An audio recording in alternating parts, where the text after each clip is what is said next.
Shri Gurubhyo Namaha. I request the audience, the conference delegates to please enter the auditorium. ಸಭಾಂಗಣದ ಒಳಗೆ ಬಂದು ಇಲ್ಲಿ ಕೂತ್ಕೊಳ್ಬೇಕು ಅಂತ ಪ್ರಾರ್ಥನೆ ಮಾಡ್ಕೊಳ್ತೀನಿ. ಸಭಾಂಗಣದ ಹೊರಗಿರೋರೆಲ್ಲ ಒಳಗೆ ಬರಬೇಕು.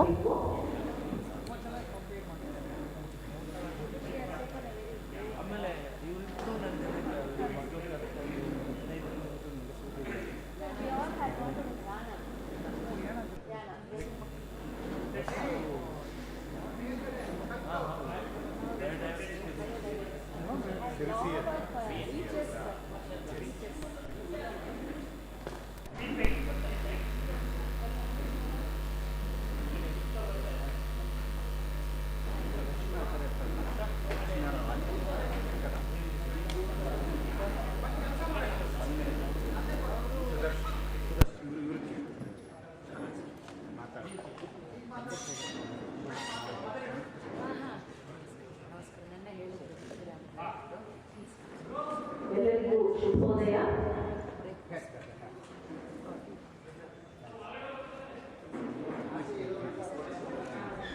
ಸಭಾಂಗಣದ ಹೊರಗಡೆ ಇರೋರೆಲ್ಲ ಒಳಗೆ ಬಂದು ಕುಳಿತುಕೋಬೇಕು ಅಂತ ವಿನಂತಿಸಿಕೊಳ್ತೇನೆ.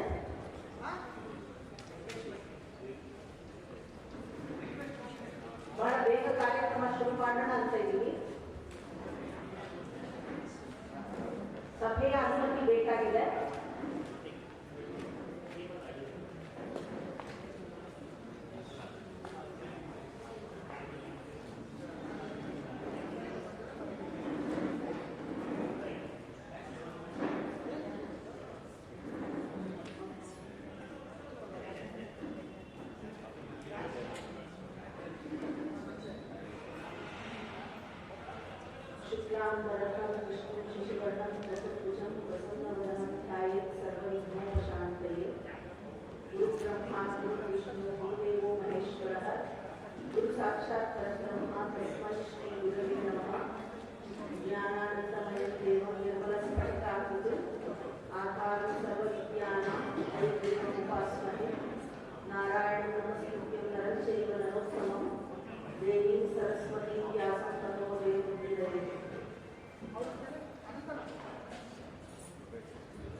A warm and a hearty welcome to each one of you who are present here today for this third day conference.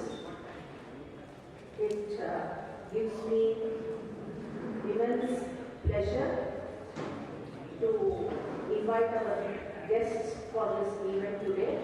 I request today's speaker, Dr. Pratosh Acharya Sarji, to come to the dais, and Shri T.S. Sridhar, our BHS HES Joint Secretary, to join. He is going to chair today's session, and we have the guest also, Dr. Gururaj Sridhara.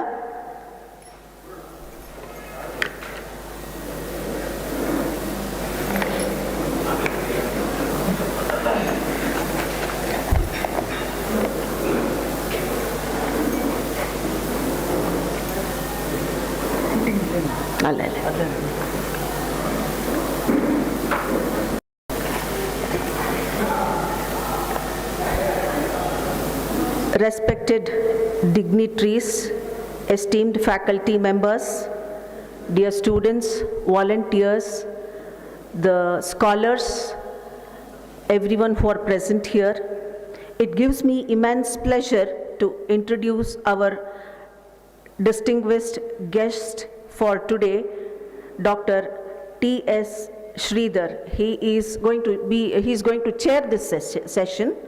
Currently, he is serving as the Joint Secretary of BHS Higher Education Society. Dr. Sridhar, I am going to give a brief introduction, though their achievements is immense. Dr. Sridhar is an accomplished mechanical engineer, having earned his MTech in machine design from IIT Madras.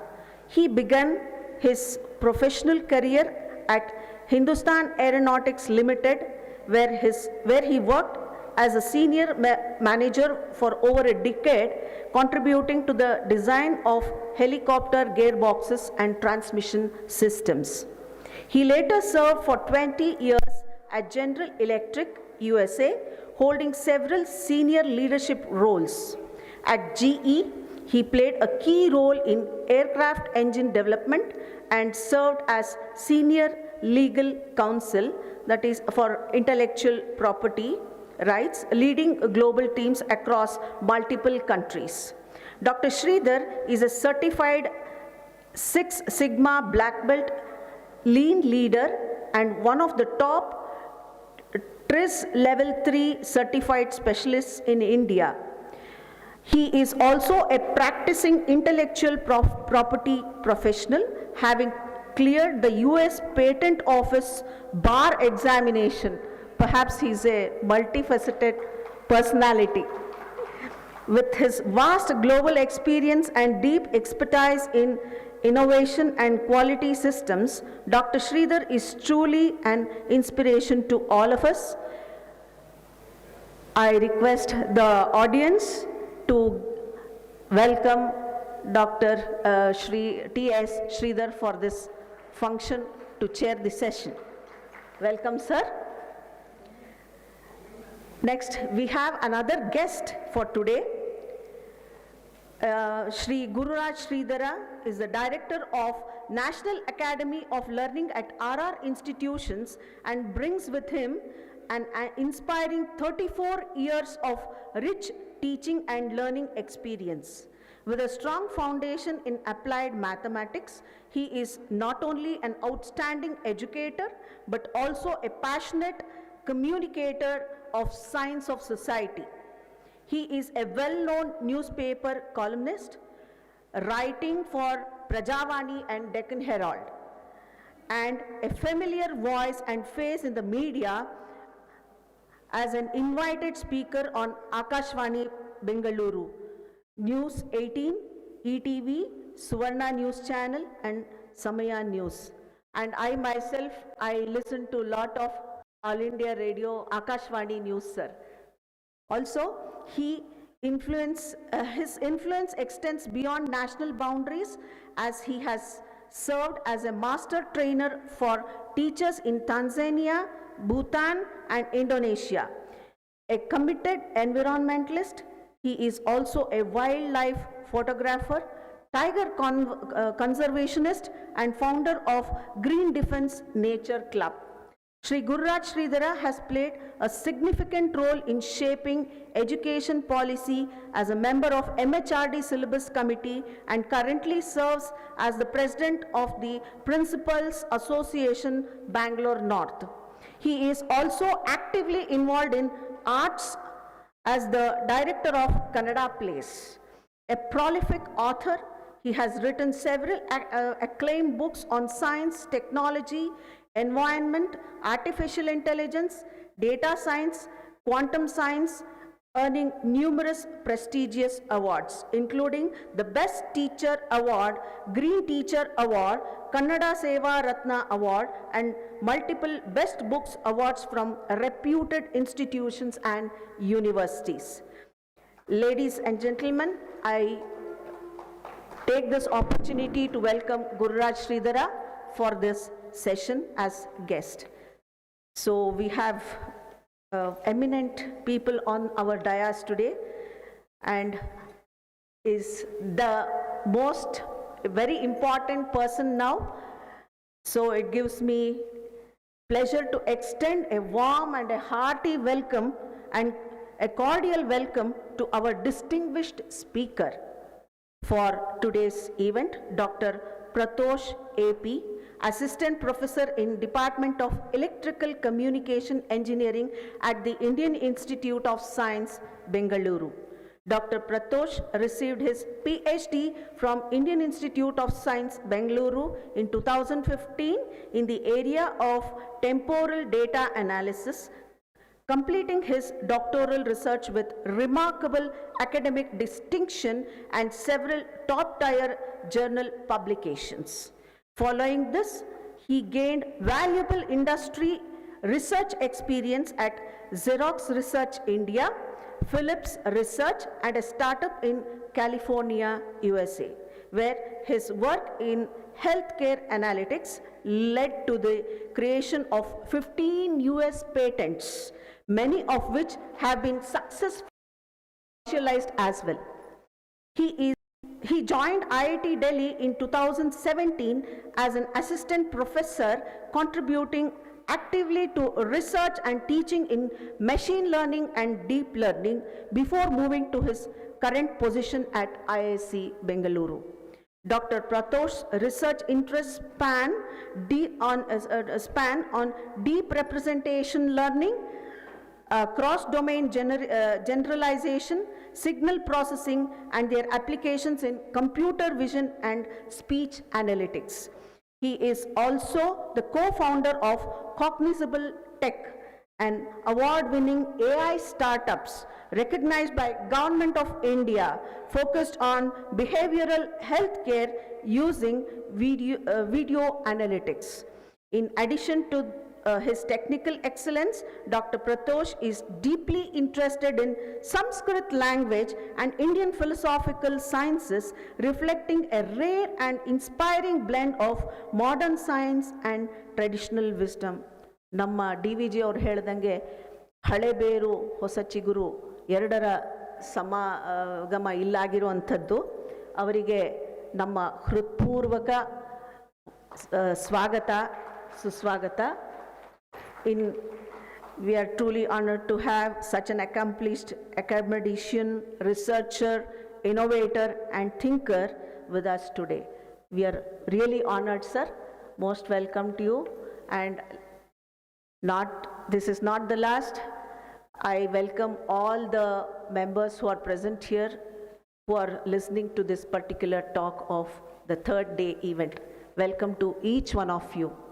Thank you. Now I request Pratosh sir to take over the stage for the presentation.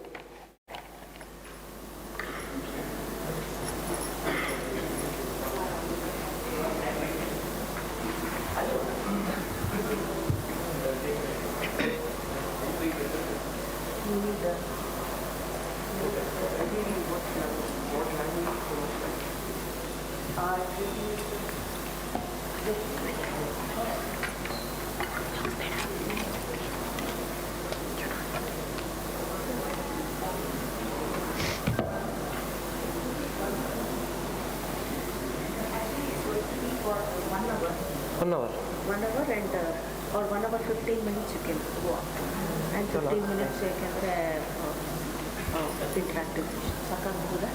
ಸಾಕು, ನೀವು 5 ನಿಮಿಷ ಮಾಡೋದು ನನಗೆ ತೊಂದರೆ ಇಲ್ಲ. I am your guest, so 1 hour is it? 1 hour 15 minutes. 15 minutes is a lot. Okay, let's see. Yeah. And no, what language? Kannada and English blend. Oh, I'll have to use both. You can ask the audience. Okay. No, this is better. 1 hour. Language? No, anything is fine, but you tell me what language we have to talk.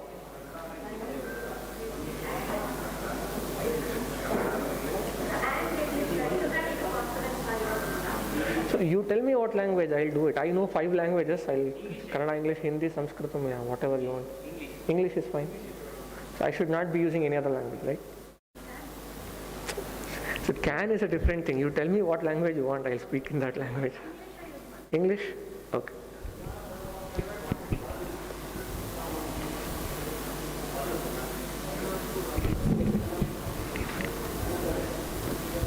So you prefer a cordless microphone? Fine.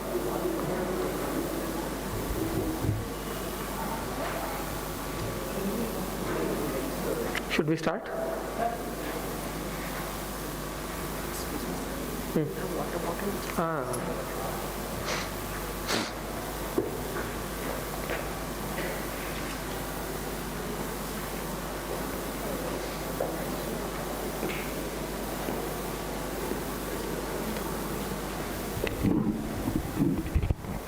Lights ಇರ್ಬೇಕಾ? Off ಮಾಡಲ್ಲ. ಕಣ್ಣು ಕುಡಿಯೋಗ್ತದೆ. Off ಮಾಡಲ್ಲ. Is it okay now? It's better? Okay. Okay, we'll start. Shri Gurubhyo Namah. Acharya Pavanosmakam Acharyani cha Bharati Devo Narayana Shishah Devi Mangala Devata. Tam Vande Narasimha Tirtha Nilayam Shri Vyasarat Pujitam Dhyayantam Manasa Narasimha Charanam Shri Padarajam Guru. I hear a lot of echo. I hear some echo. Echo ಕೇಳಿಸ್ತಾ ಇದೆ ಸ್ವಲ್ಪ.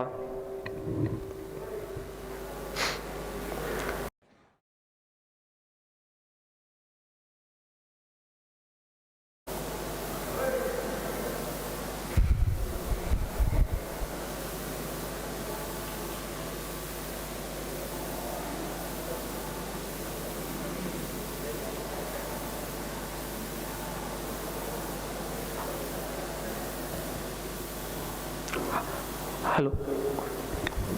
Much better, no? Or no, still hear an echo. Yeah, you people can hear me well? Okay. ಕೇಳಿಸ್ತಿದ್ಯಾ? Correct.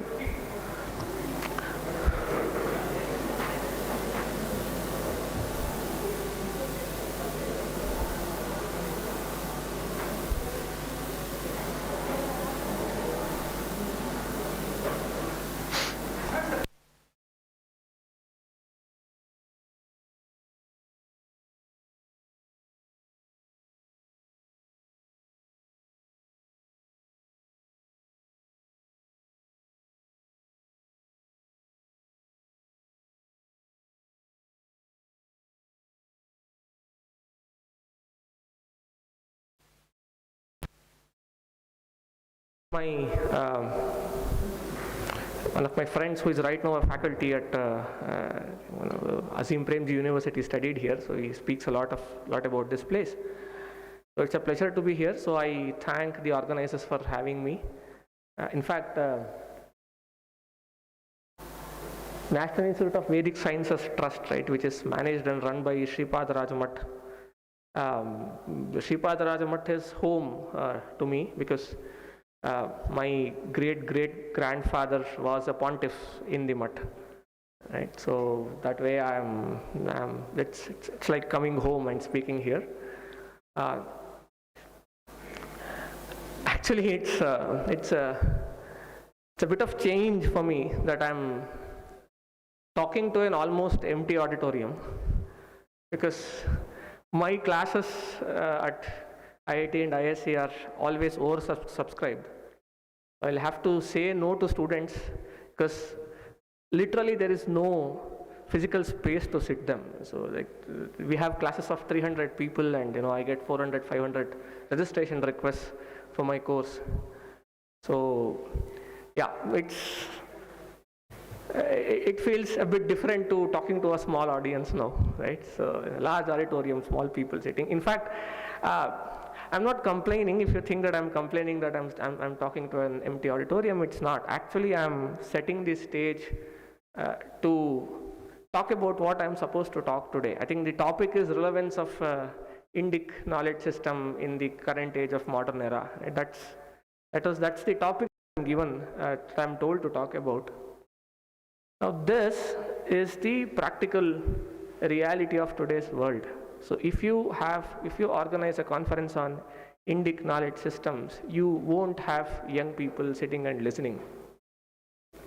So had this conference been on artificial intelligence, I'm sure that your auditorium will be oversubscribed and filling with people. So this is the reality of today, right? See, what happens is most often we tend to ignore reality because of multiple things. Human beings are sort of, we are trained and we are evolutionally made to live in our own bubbles and biases, ignoring reality a lot. Okay, but I think progress and breakthroughs happen only if you take reality head on, and if you realize what's happening in current society. The reality is the so-called Indic knowledge systems is dated. And students, the top of the cream and the cream of the world, does not take up Indic knowledge systems for their pedagogy, for their careers. That's the reality. How many of you sitting here and your friends and relatives would send your children to an Indic knowledge system Gurukula and not to an IIT? Given an opportunity, given a choice, you would always want your children to go to IITs and not Gurukulas. Why? Right? So now this is the reality of the world. So if you stay in denial, you stay in denial. But life will go on. I mean, see, when people introduce me, they introduce me as a professor at ISC and all that, right? A startup founder. They did not introduce me as a Sanskrit scholar or whatever, right? A student of Sanskrit or whatever. Why? Because only when you call somebody an IIT prof that you listen. So this is the reality of today. And world has moved on and we are stuck. The fact that you have these many chairs and we don't see people here listening is a real example of what the current status of the so-called Indic knowledge system is. I think we need to revive. Now, the question that all of us have to see, I teach at IITs, right? So I know what sort of students come there. The top cream of this country will actually come to the place where I teach, and there's a huge, I mean, you know how competitive these colleges are, and there's a $1 billion industry that is built on that. One of my teachers, one of my colleagues at IIT used to tell me that the coaching industry that's out there, their primary target are the students who do not qualify an exam, not the ones who actually qualify the exam. You know why? If you take 100 students, only 1% or less, sub 1% of that 100% is the one who actually make it to the college. So suppose only those students come to the coaching industry or colleges, they don't make money, they don't make profit. The bulk of the profit for all these coaching industries come from people who do not qualify the exam. Think about it, right? If 1,000 students come to a coaching center, 999 of them do not make it. And these are the ones who actually give you a profit, not the one. So use that 1% to only write your posters and show their pictures as the poster students, but the actual profit comes from people who do not qualify the exam. It's an interesting statistic, right? So the point that I wanted to make is, there's an industry that is built on pedagogy and people are thriving on that, and people fight, they struggle. All of us want our children, wish that our children go to these so-called top institutions, and we don't aspire our children to go to a Vedic Gurukula, for instance. Right? Let's be honest. See, I have enrolled my daughter and son to a school, not to a Gurukula. Why? Now, people who study Vedas, people who study Sanskritam and all that are the ones who could not get into IITs, and that's why they came here, most of the cases. I interact with this community and I know how this community works. And now we talk of relevance of Indic knowledge systems in today's modern world.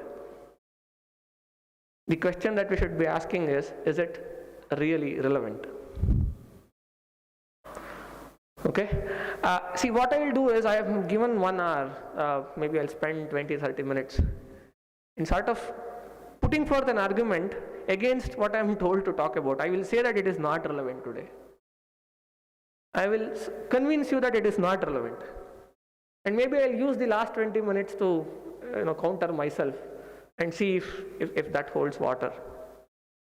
Okay. Now, my claim is that the so-called Indic knowledge system that we talk about today is completely dated, okay, and it has absolutely no relevance, or rather very little relevance in today's society. Why? Now look around you. What do we use on a daily basis? So I am using a microphone here. We all hold mobile phones in our hand.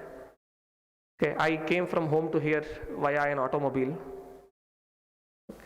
Technology is all around us. And, we have a gentleman who is a part of GE for a large time. GE was started by Edison, Thomas Alva Edison. Now, everything that we use today in our day-to-day life, which is, the chairs that you are sitting in is made of plastic, and the shoes that you are wearing is made using some material, some polymer, and so on and so forth. Now, where do you see Indic contribution there? Did we invent semiconductors, or did we come up with transistors, or did we invent electricity? Or there's a recording that's happening. Did we come up with the idea of internet? Did we do communication, advances in communication? Did we invent plastic? What did we do? We didn't do anything, right? You can give 100 reasons for it. You can say that, we were under invasion and all that. It's okay, right? I'm not asking why we are the way we are, but we are the way we are. It's true that in the last 3 centuries, science and technology advanced in an extreme rapid manner, and we as Indians, I also have my questions on what is the definition of being an Indian. That's a different question altogether, right? Ano bhadrah kartavoyantu vishwatah says Veda. Why do you have to say that? Actually there's a huge deal of hypocrisy in the way we think. We are extremely comfortable using a mobile phone that is non-Indian made, right? You can even say that today there is another fad that has come up, made in India and all that, but you know that it's only assembled in India. So we are okay to consume technology that is not Indian, but we criticize everything that is non-Indian. So that's the sort of hypocrisy that I see in our own way of. We dress like Westerns, we think like Westerns, we speak Westerners' language, we use Western science, we live Western science, and we use technology, and still we criticize them, and we call them not ours. According to me, these are all synthetic divisions. These are actually uncalled for.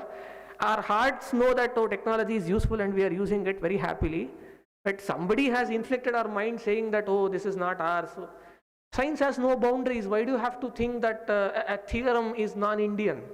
That's a different perspective altogether. But the point is, science and technology has made extraordinary strides in the last 3-4 centuries, and a lot of you teach science here. How many Indian scientists contributed to this stuff? Hardly any. No, why?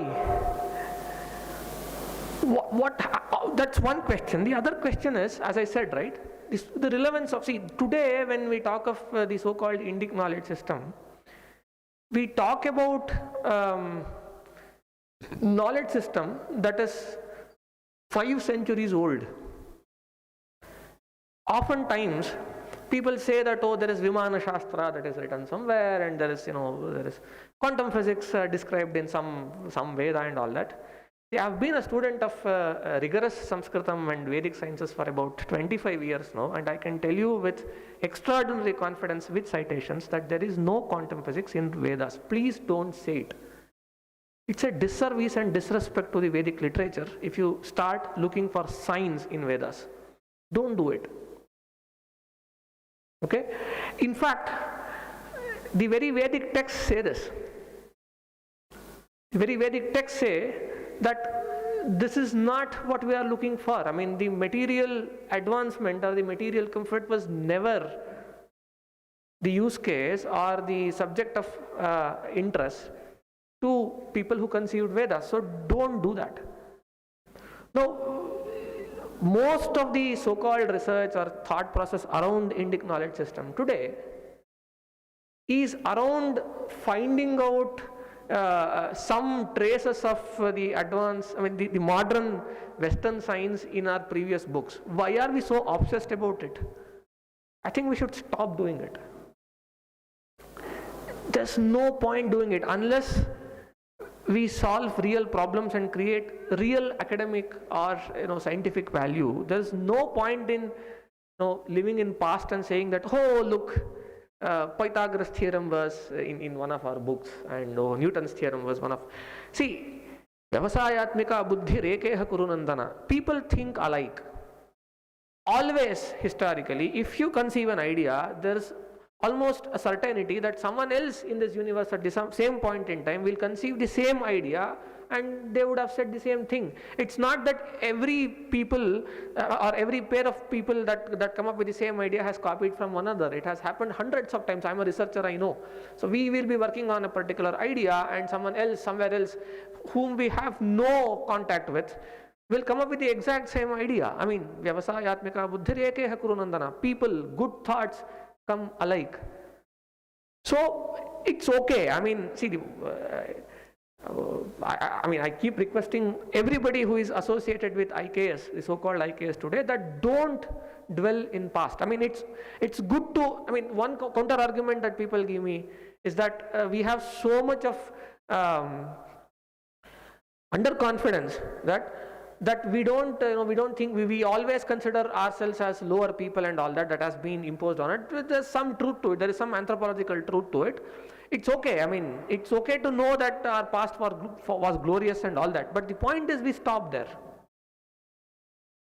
We've been stopping there. So what do we do from today? Okay, fine. What happened, right? Let bygones to bygones. So there is no point in dwelling in the past.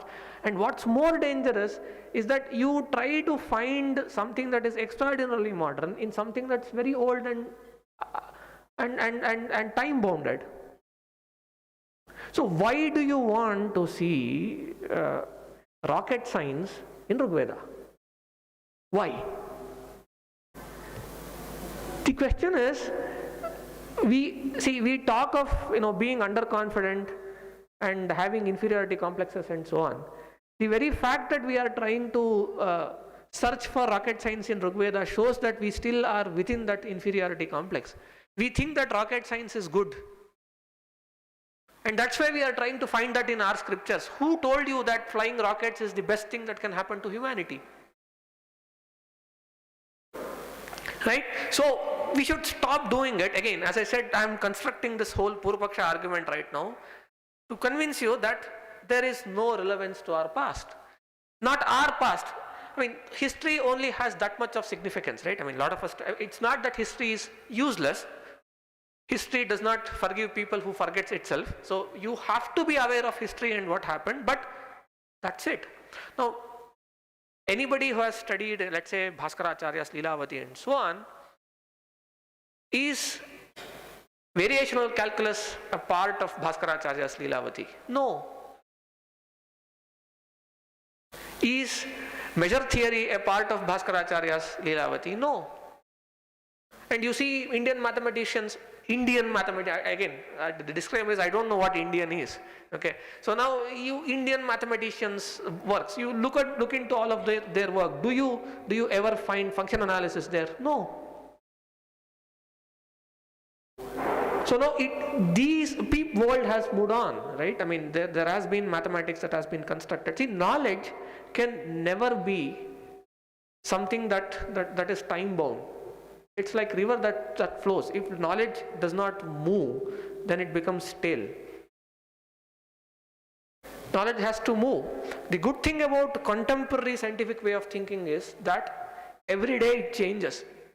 Every day it is moving. Excuse me, but so-called IKS has stopped. People 300, 400 years before, in this subcontinent which we call India today, were actually in the forefront of science and technology. When the world did not know how to count, people were doing calculus here.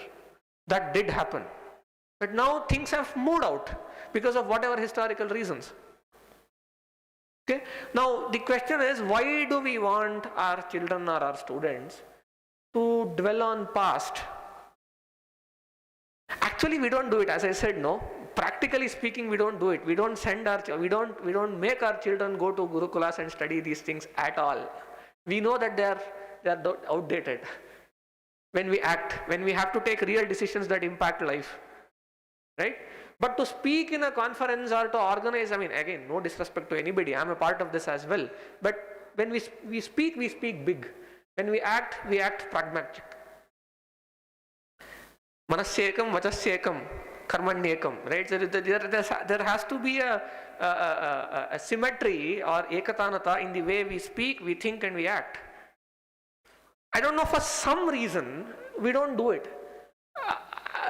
We are hypocrites at multiple levels, right? We speak big of IKS, but now do you actually act in accordance with? We don't, because we know that this has no relevance today.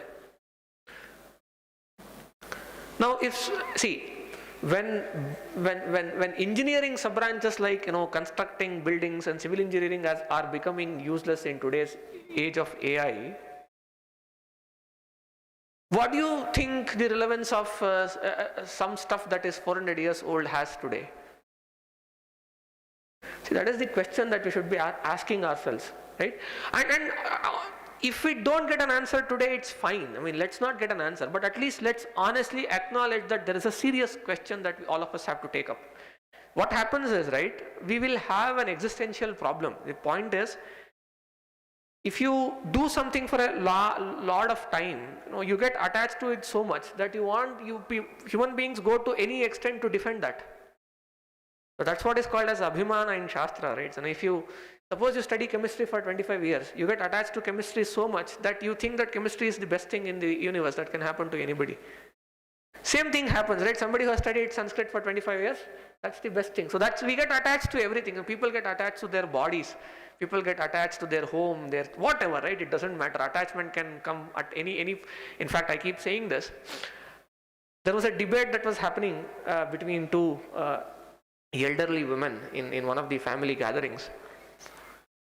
And amazing, unbelievable. I have witnessed this firsthand. This one woman was saying that, look, I have diabetes, but thank God I don't have blood pressure.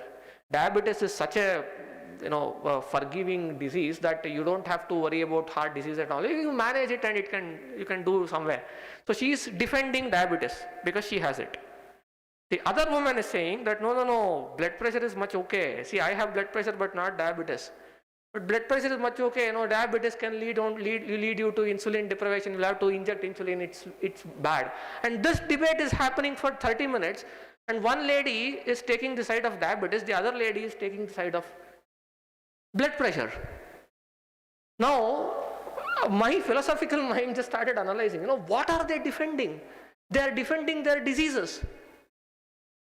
Just because their bodies have been attacked by two different diseases, they have attached to their diseases and started defending a disease. Why?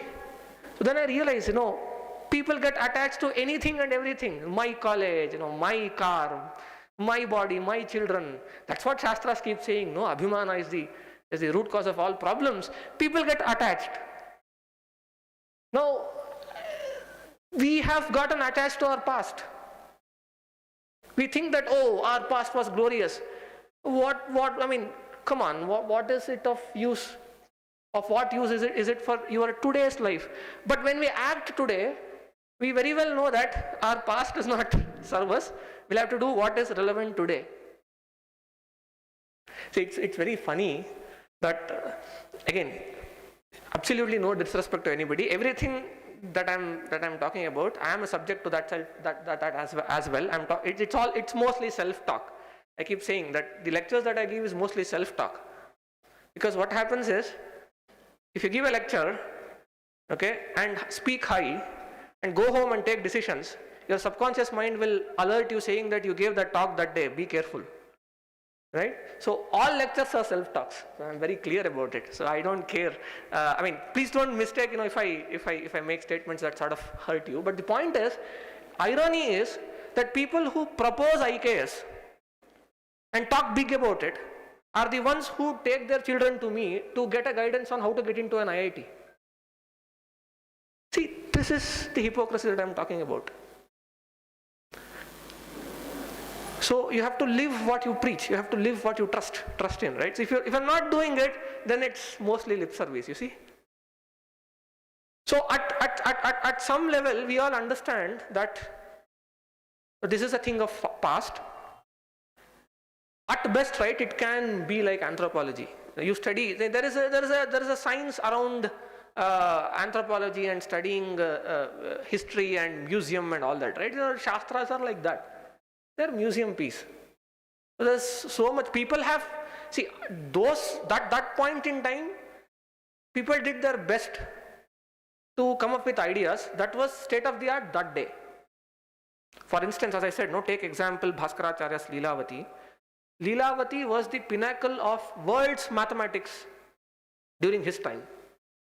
There was no work in this entire world that could match the rigor of Bhaskaracharya's Leelavati at that point in time. But today, math has moved on. Math has moved on far and beyond what Leelavati talked of.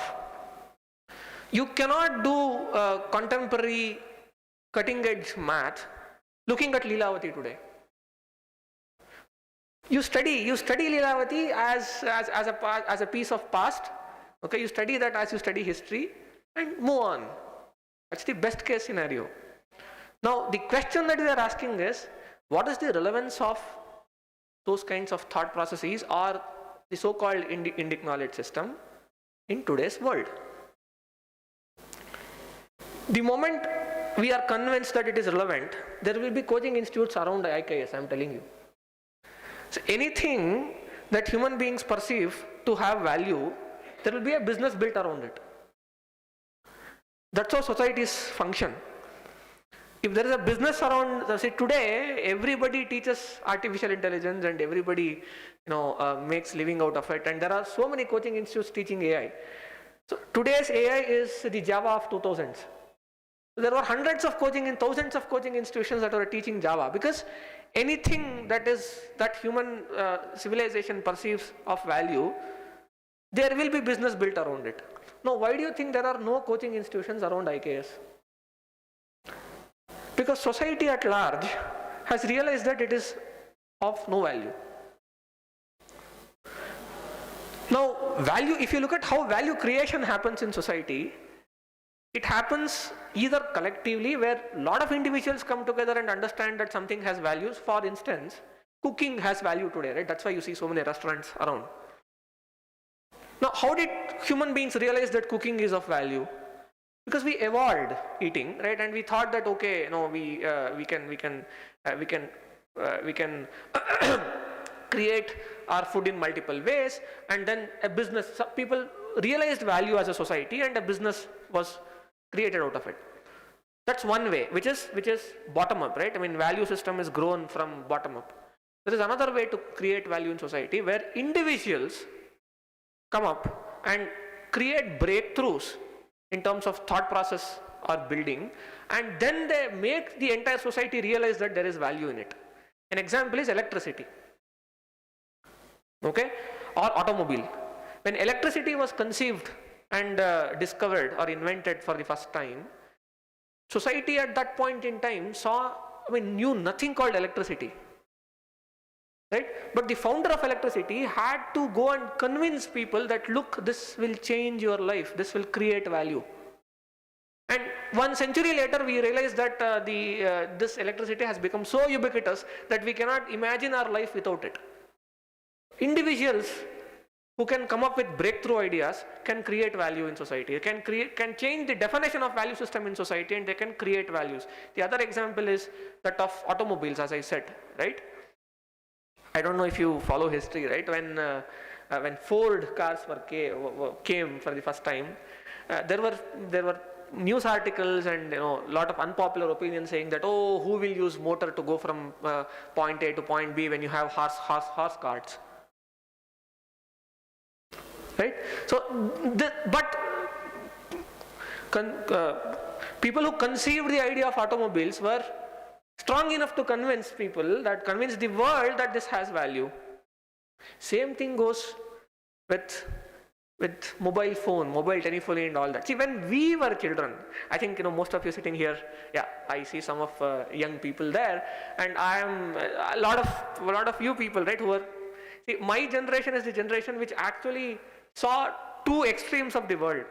When we grew up, we did not have any of this technology, but when we just became teenagers and just became 20, we saw this inflection of the generation that has seen both.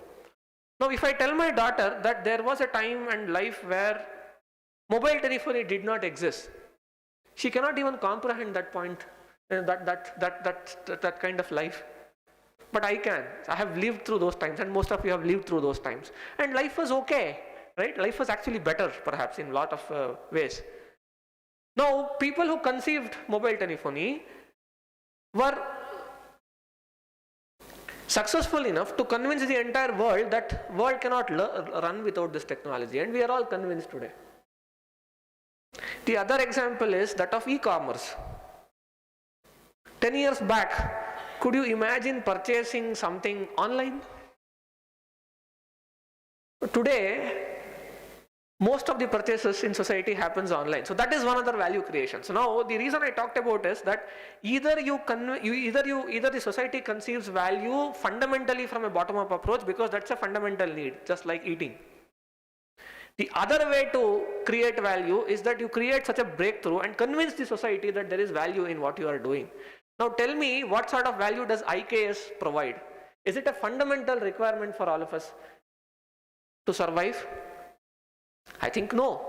How many people in this country actually study IKS? See, in the name of IKS, if you keep saying that, oh, our ancestors were great, they were the greatest people on earth, that's not IKS.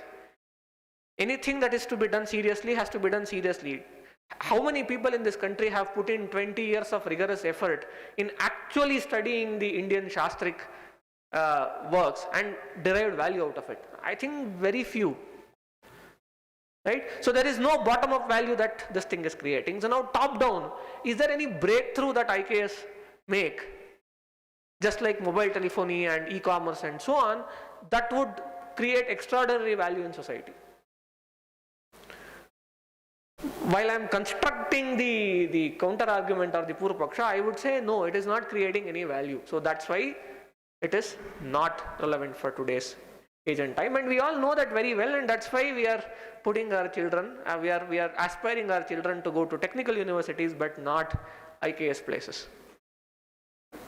Do you agree with me? I think you all do. If you agree with me, then I'm good at debating, because I've just convinced you that IKS.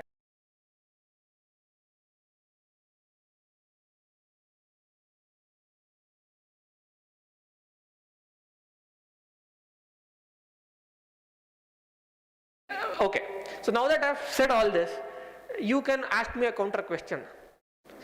Today, a significant part of my daily routine goes in teaching IKS books. At my home, I teach people IKS. So you may ask me, right, aren't you a hypocrite? That why are you spending 4 hours of your time every day doing this? Right? So now, if I am doing it, there should be some level of conviction that I have that this has some relevance in today's world. Okay? So I'll put forth my argument to tell you why I think that, in spite of whatever arguments that I produced a few minutes before, that I think IKS has some relevance. In fact, more relevance in contemporary world than ever before. So I keep saying this. Studying Indian Shastras is not negotiable anymore. It's not a negotiable thing at all. I want everybody who is serious about the universe, everybody who is serious about knowledge, to have introduction to Indian Shastric knowledge. There is no escape. So I'm pretty much convinced now. So much so that when I was in IIT, I was actually teaching some of my students Sanskrit and Indian Shastras. And I do think it is relevant. I'll tell you why. There are like tens of arguments that one can give, but I'll give you sort of, see, I think it was never this better a time to think of Indian Shastras. It's amazing, how it has sort of positioned itself. Unfortunately, people don't realize its value. That's why I'm telling you. Fundamentally, from a bottom-up approach, it's very hard to conceive value because there's a language barrier. Not a lot of us can converse in Sanskritam, right? We don't know what it is. But today's last millennia's Sanskritam was what today's English is. That was this language of science. Today's language of science is English. 1,000 years before, the language of science was Sanskritam. See, when you read Leelavati, you feel like reading some mantra or something. But it is Pythagoras theorem put in a Anushtup shloka. Ishto bahuru yasya tatspardhimnyam dishtitaro bahuhu. This is a shloka in Leelavati that talks about taking a vector in one direction, constructing one other in its perpendicular direction, connect them both and measure the length and add the square of them, and the length of square of one is equal to the sum of length of square of other. It is said as a shloka. Ishto bahuru yasya tatspardhinyam dishtitaro bahuhu. So now we have that language barrier, so we don't study. See, it's one other thing that despite claiming ourselves to be modern people and scientific people, how many of us actually study physics in its pure form? We don't study science. We just consume technology, that's it. We are lazy people. I mean, we meaning in general the society is lazy. We are not serious about anything. We are neither serious about IKS nor we are serious about science. So we don't care if IKS is better, science is better. We do our conference, go home, eat well, sleep. That's it. And chat in our own mobile phones. That's all we do at the end of the day. The point is, if one is serious about understanding the world and the universe, they cannot ignore the Indian Shastric tradition anymore. Let me give you an example, taking my own area of research as an anecdote. Now, as I said, my evenings are spent teaching and studying Indian knowledge system. My daytime is spent in Indian Institute of Science, where I practice artificial intelligence. I build algorithms, we create systems, and try to create value out of AI. Now, I don't know how many of you are actively using AI. If you are not, please start doing it. You'll realize how boring human beings are.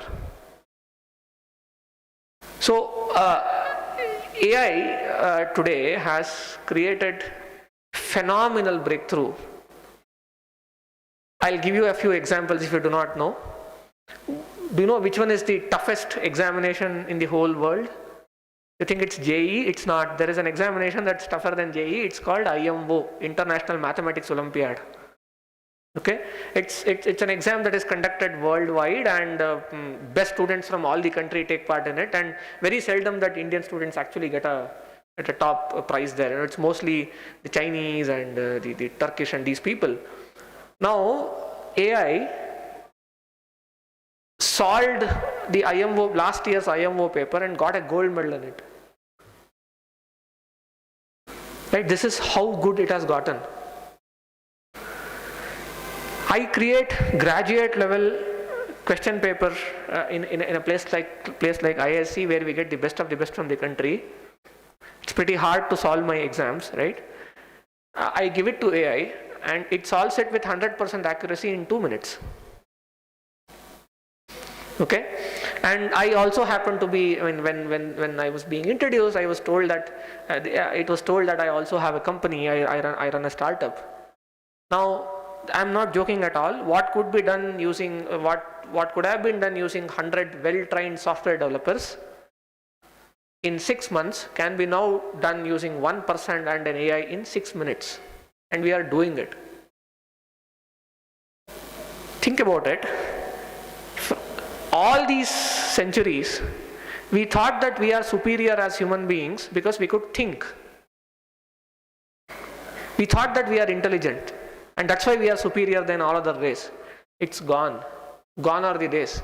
Now you have a machine that can think much better than all of us put together, and it has knowledge of everything that you can think of on this earth. That is why I want you to actually try AI. If you have not tried it, please try.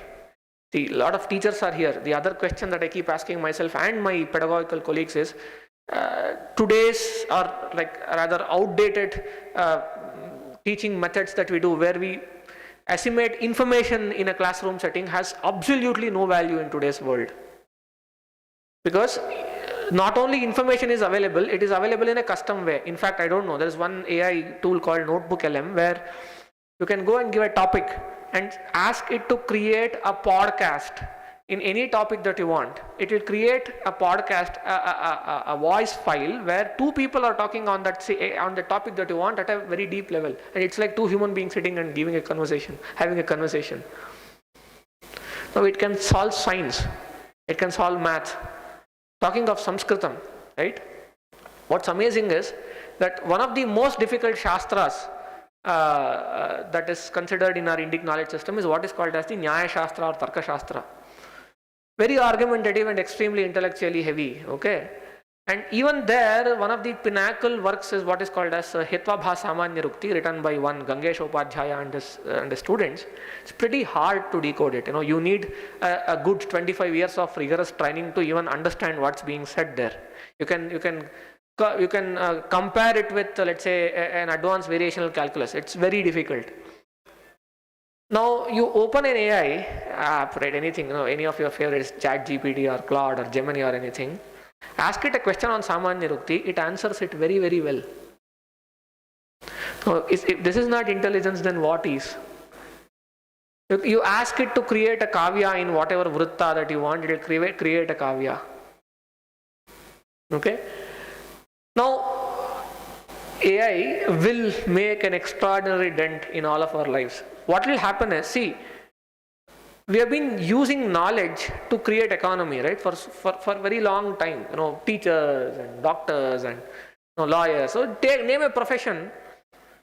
These professions were born because there was knowledge asymmetry. See, why do you go to a doctor? Because we trust and we believe that that person has more knowledge in one particular subfield compared to us. This is called knowledge asymmetry. So it's very a fundamental scientific idea that any transaction or any flow happens only if there is a gradient. You all know that, right? Water flows if there is a height gradient.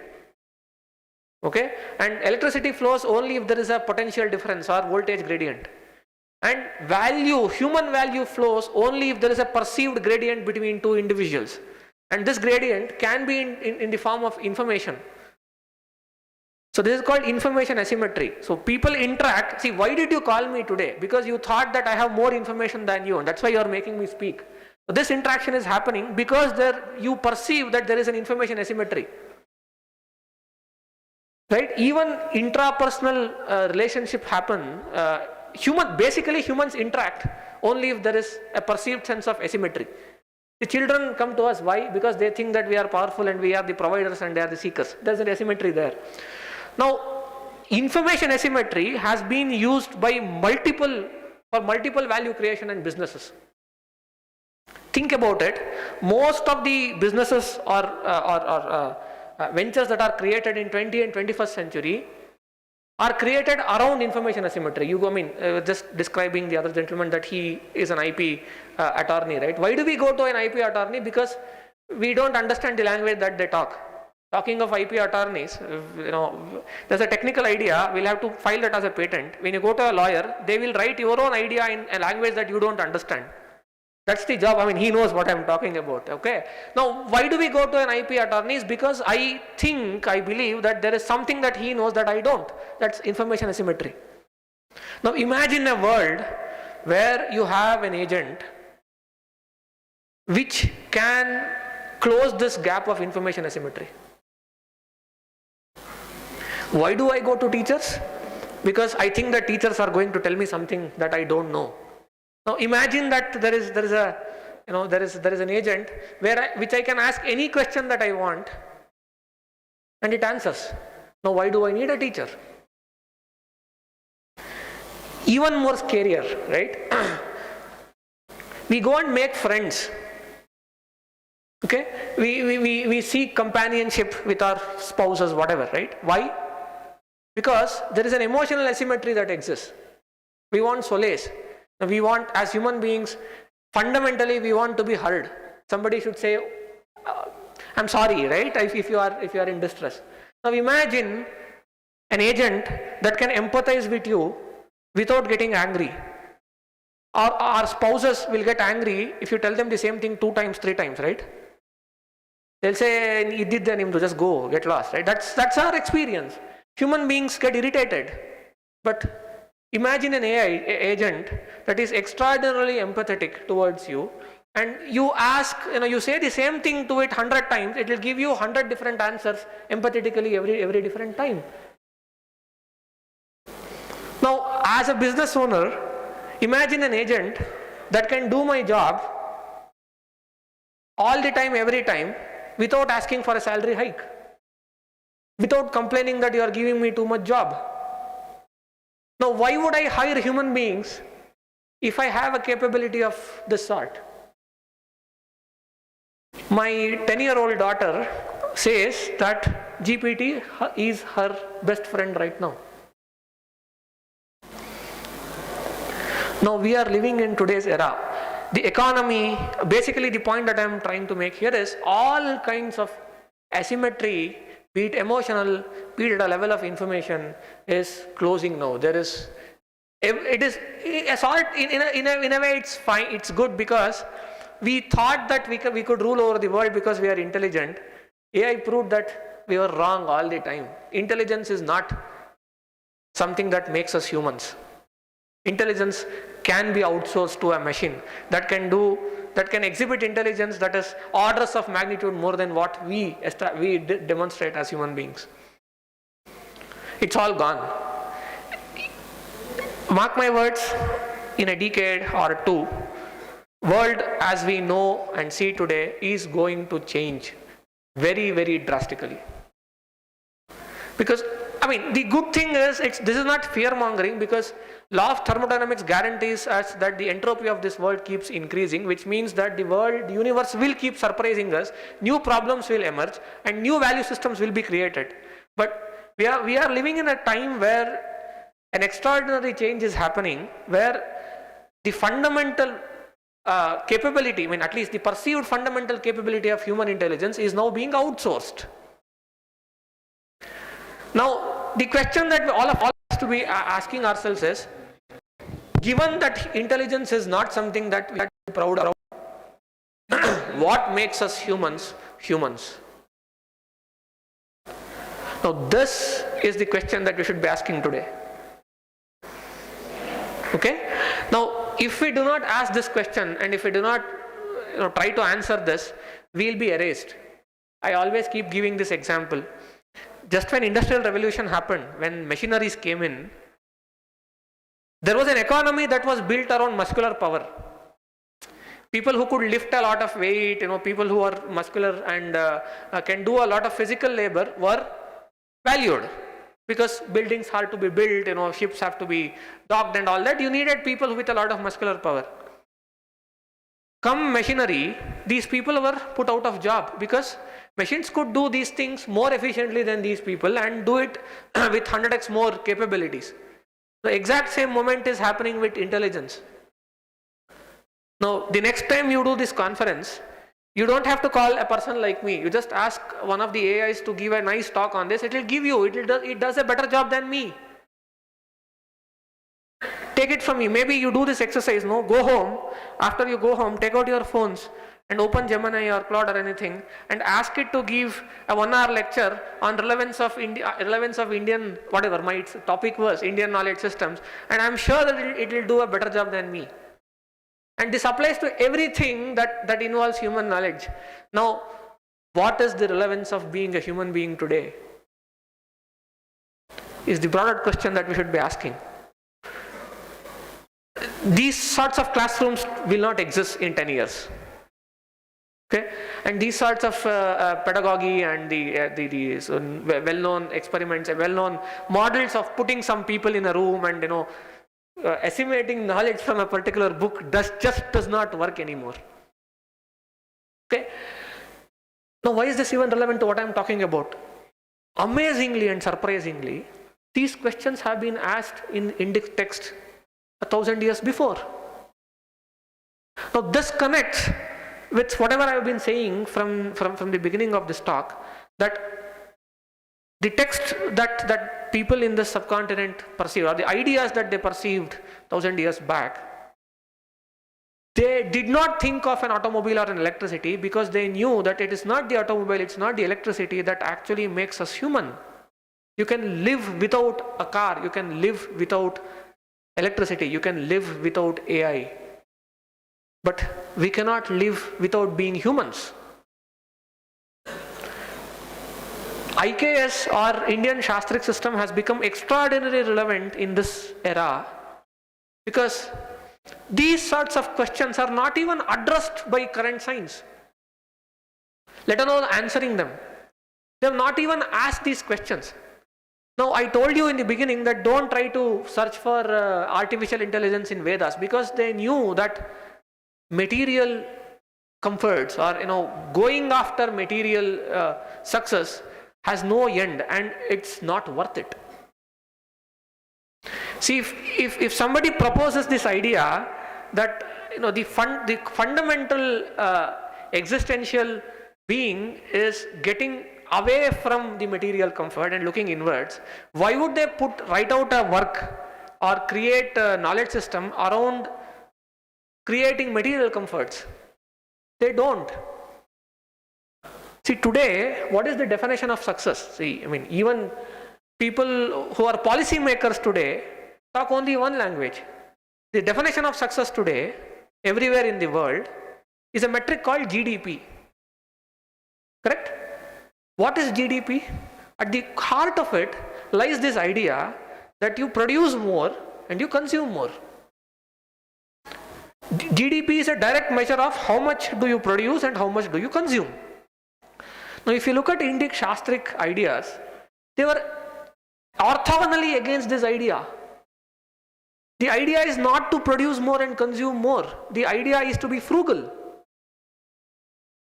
The idea is to go inwards.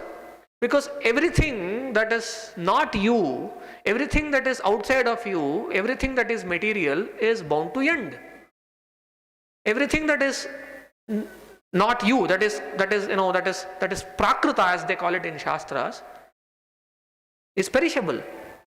So that's why Upanishads make this extraordinary statement, right? There is this in this Upanishad called Brihadaranyaka. See, this is why you need Indic knowledge systems, because the entire perspective of life is changed. The way you approach life, the way you approach the entirety of universe is completely seen in a different angle. It's not because Veda talks about Vimana Shastra. Please, no. Okay? Now, coming back to Brihadaranyaka Upanishad, right? There's this conversation between the husband and wife, and Yajnavalkya and his wife that's happening. So he gives up all material comforts and goes. And his wife asks, why are you doing this? No, he offers some material comforts to her. And she asks, why are you offering all this to me? Why are you not taking it yourself? And he answers, see, I'm not interested in all this. I'm interested in Amritatva. And she asks, don't you achieve Amritatva by all this material comforts? Upanishad says, Amritatvasya na asha api asti vitta gargena vittena gargi. That's exactly what he says. Amritatvasya asha api nasti vittena gargi. So he says, don't even have a desire to go to Amritatva via materialism. And she says, no, these are the kinds of thoughts that you see nowhere in the world. Yenaham namratasyam, tenaham kinkuryam. She says, what do I have to do with anything that perishes? What do I have to do with anything that ends? Now, no matter how much technology you build, no matter how much scientific advances that you do, this body as we know of is going to perish in some time. 60 years, 70 years, 80 years, 100 years. The Kathopanishad says, no, api sarvam jivitam alpameva. Even if you live on for, let's say, 1 crore years, all of us who have studied mathematics know that if you put a very large number below 1, all you get is 0. Right? So anything that perishes is not worthy of possessing. So these thoughts are the ones that only come up with people. It's there. If I need, I'll bring. Thank you. There are already 2 of them. See, what keeps me, I have to answer my own question, right? What makes me study IKS seriously is this hope and the idea that human life as we know of has a continuity of existence. the end of this body, which we call as death, is not the end of all. Now, if you tell me that I, as an individual, is going to cease to exist after 50 years, it's pretty boring. I don't want to be that way. So people talk of being ambitious. I keep saying this, right? So now we call people like Elon Musk, being very ambitious because you are not satisfied by conquering Earth. I want to go to a different planet and make something happen there. Fair enough. Every scientist or every technologist, as I said, people who create breakthroughs in this universe have been very ambitious. See, people were using carts and horses. People were happy. Somebody thought, why not go from point A to point B in 10 minutes? Right? And somebody thought, why not just fly? Wright brothers did all those experiments. And somebody like me, even today in my lab, we ask these sorts of questions. Why not make AI more efficient? Why not make it better? And so on. Technology keeps on. Now, think about it. What is the pinnacle of being the most ambitious? The most ambitious idea that has been ever conceived is the fact that we as individuals exist beyond this body. Can there be anything more ambitious than this? See, even if you go to Mars, you will die. Even if you fly in an airplane, you are going to die after a few years. Even if you do AI, you are going to die. Why do I do anything, that will not ensure that I am happy for eternity? If I don't exist for eternity, what's the point in doing anything? So, inflicting these kinds of thoughts, inflicting these kinds of extraordinary ambitions in the minds of people is the ability that studying IKS gives. Nobody even asks these questions. The point is, what happens is, because most of our, as I said, most of our pedagogy, unfortunately, is designed around the economic ecosystem.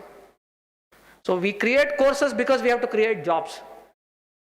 Universities were never like this. Universities were conceived like places where knowledge thrives. One could think freely. People from different disciplines come together and could think freely. The idea of university is very similar to the idea of Gurukula, where there are no inhibitions, there are no classrooms, there is no division. So chemistry has to chemistry, physics has to study physics, mathematics has to, it's studying universe and understanding human beings. That's it. Whatever tools it takes to do it. But today, unfortunately, education, as we know of, is tied to economic benefits and has been, and as a side effect, a bad side effect of it, we look for economic values even while we study Shastras. I would say that one should study mathematics for the sake of mathematics. So one should study science, physics for the sake of science. See, it's like, I keep saying this in my class as well. Treat my classes as attending a musical concert. So you don't seek anything out of a musical concert. You go there, sit in a musical concert because you enjoy music. Right? So you come to my class only if you think that, you have this feeling that you enjoyed this. In fact, I think the hall is getting too serious. I also have this habit of having an anonymous feedback form where I keep an online form where students can come and say anything about my class. I do it all the time, and people say all kinds of things. One student actually said, stop comparing your classes with musical concerts. Nobody would ask to write exams after a concert. Right? So, yeah. So, but point is, doing something for the sake of it. Pursuing knowledge for the sake of it is what we should do. And IKS, specifically IKS, has to be studied by everyone because the perspective of life, as we know of, is going to change drastically. You will never ever quarrel for a small salary hike. Because you know that even the other person, that gets 100 times salary hike of me, both of us are going to die anyway, and this is insignificant anyway. So my goal is not to get a salary hike today, but my goal is to achieve that Amritattva that the Vedas are promising. Most of the conflicts that exist in today's human society will cease to exist if one study the Indian Shastras. Today's society does not know how to deal with human conflicts. We don't even know how to be peaceful with our own spouses, with our own parents, with our own families and children. Right? All these years we had created humongous facades saying that, oh, I mean, study science, study maths, you'll become intelligent, get a job, do that. Entirely around materialism. Right? One level of facade is completely removed by AI, where AI's proved that intelligence is not something that you should go after. Information is not something that you should go after. Done. I think something else should come where the technology shows that materialism is the next facade that has to be removed. It's like peeling that onion, right? You know, keep peeling. Finally, you discover yourself. So this entire perspective. See, I ascribe everything, the way I think, the way I perceive the universe, the way I interact with people, everything has been influenced by my studies of Shastras. See, this perspective is never to be found, nowhere to be found. I think our society is getting destroyed, or rather, going in a not favorable direction because we have stopped studying Shastras. There is this very bad Western idea, okay, which this entire world lives on, which is called YOLO. Do you know about it? You only live once. It's called YOLO living. YOLO. Okay. Now this is what we are doing. See, why do you think people are corrupt? Because they don't believe in the idea that our existence can span beyond our bodies. And if I'm going to tell you that if you corrupt today, karma is going to hit you in some other form, in some other time, would you be corrupt? You won't be, This idea of YOLO is exactly the same as our Charvaka idea. Bhasmi bhutasya dehasya punaragamanam kutaha tasmat sarva prayatnena runam kritva ghritam pibet. That's exactly what current days credit card consumerism economy is all about. I've spoken with my friends in the US, right? See, here, if we take a debt, if we take a loan, we always think that, we are in a loan and we'll have to pay it back and all that, isn't it? When I took a home loan, it was very hard for me to sleep well until the time I cleared it off. Because I think that, there is a loan, what if I die during the loan and I'll have to do something else in my next birth and so on.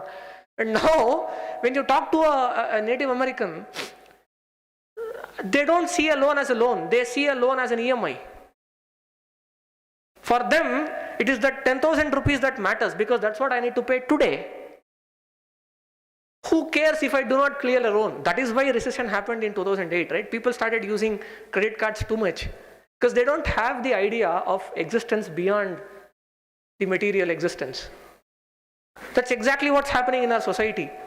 See, if everybody in this society is convinced that if you lie, if you commit, if you lie or if you betray people, you are going to get some bad things after 1,000 years. Do you think anybody would do it? They don't. Now, which Shastra will orient you towards these perspectives? Only Indian Shastras will. What's more amazing and interesting is that Shastras not only make these claims, but they also they prove these claims in an extraordinarily rigorous and logical manner. Okay, so Shastras should not be studied to make a living. Shastras should not be studied. I'll just finish in 2 minutes. Okay, I know that it's 11. I've kept my timer. Shastras should not be studied because you get job out of it. Shastras should not be studied because you can find some science in it. Shastras should be studied because that's what is going to give you an extraordinary perspective to everything around you. It will make you a much, much better human being. Right? It's so unfortunate that policymakers talk of Indian Shastras and also talk of GDP as the measure of success. It's because of the hypocrisy that I just described. No, I mean, they don't know. Do you think leaders who make policies have actually studied Upanishads? Of course they have not. Had they studied it, this conflict comes in their mind. How can I talk of GDP as metric of success and look at Upanishadic ideas? That can't happen. That can't coexist. So, IKS as a discipline is not what is to be taught, right? Shastric ideas have to be taught. So I can go on and on and on, right? Shastras are, see again, by Shastras I mean a particular way of thinking, a particular way of looking at life, a particular way of approaching things. Be it epistemology, be it ethics, be it ontology, you won't see any of that sort, any of the rigor that has been thought. Because see, this civilization exists for a very, very long time, right? So people have thought, intelligent people have come, they have thought for a long time and asked very interesting questions that are very much, more relevant in today's society, because large number of facades are being removed that are to be removed at a point in time. Okay, so with this, I think I've convinced that all of us have to look at it, right, at least for the sake of it, and don't think that it is one other physics or mathematics that is taught for getting a job somewhere. Okay, so with this note, I'll thank all of you, and as I said, most of it is self-talk. So if I've spoken too much of truth, I beg your pardon for that, and thanks Vijaya College's administration and the MUT and the organizing committee for having me here. Hopefully this made some sense to all of you. Namaskaram.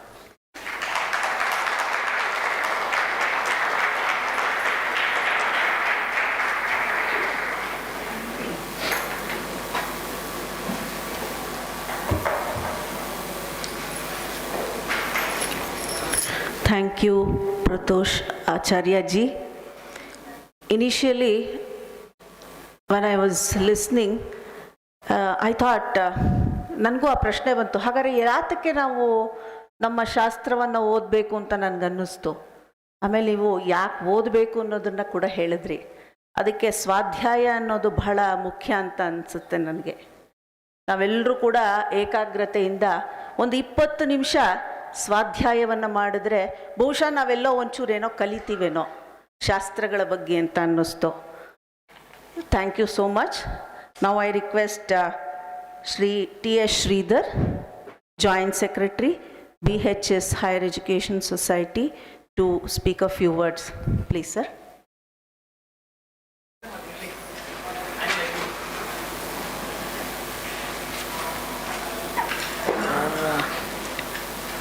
Okay.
Venkatachalaya sir had come.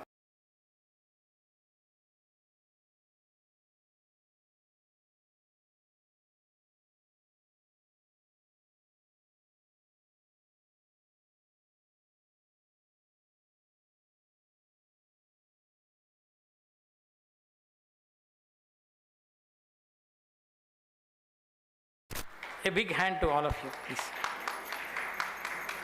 You can have a full auditorium with people chit-chatting, not with rapt attention, only clapping when required.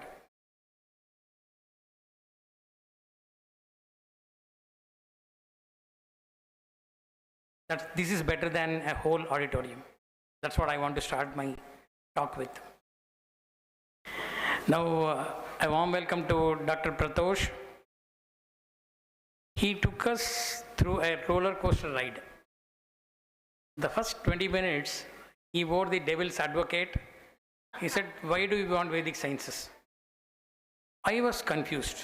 I was really confused. But I thought, Probably he's speaking the truth. But then, after 20 minutes, he turned the tables away. He said, what is the relevance of Vedic sciences? I felt it was not a speech what he did. Actually, it was from his heart. He just spoke his heart. Honestly, each one of us, if we introspect, we would wholeheartedly agree with him. Unfortunately, in the present world, we come here, talk about something, clap and go back. And as he rightly said, go back to our own world, doing our own things. So a warm welcome to Dr. Pratosh. You really opened our eyes. But in a lighter vein, just to cheer up the audience, I don't want to do anything from today onwards. Anyway, I'm going to die. So what do I do then? So unfortunately, I have a family. I have my spouse, I have my children. That's why we are bound with the society. And we keep continuing. Though we want to do certain things in our life, we have to do certain things else as well, because the life demands it. Our situation demands it. Probably mentally we may not really appreciate.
They said, company pays, I earn my salary, I go home.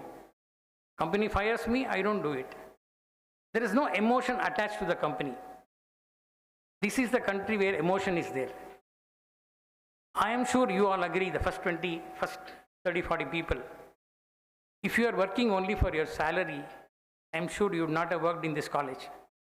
having been a joint secretary, whenever I meet the teaching staff, non-teaching staff of this institution, my first question is, sir, ಎಷ್ಟು ವರ್ಷದಿಂದ ಇದ್ದೀರಾ ಕಾಲೇಜಲ್ಲಿ?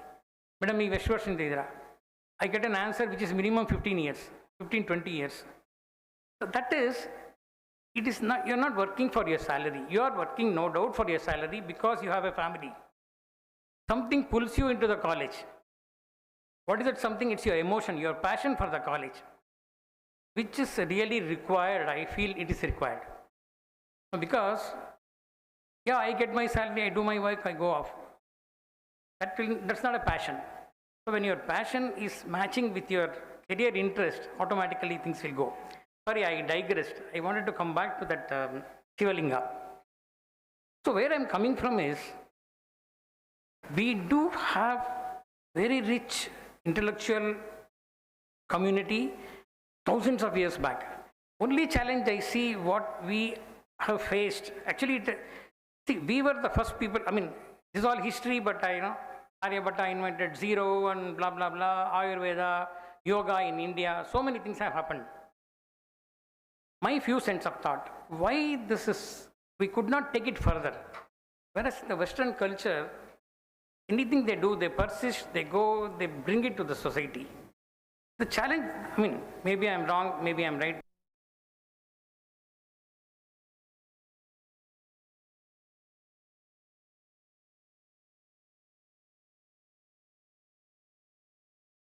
Bound towards India.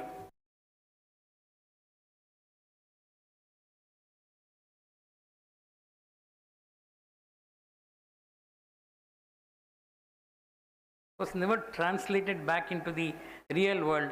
Suppose English alli iddidre atho bere language alli iddidre artha ago language alli, it would have been really tremendous.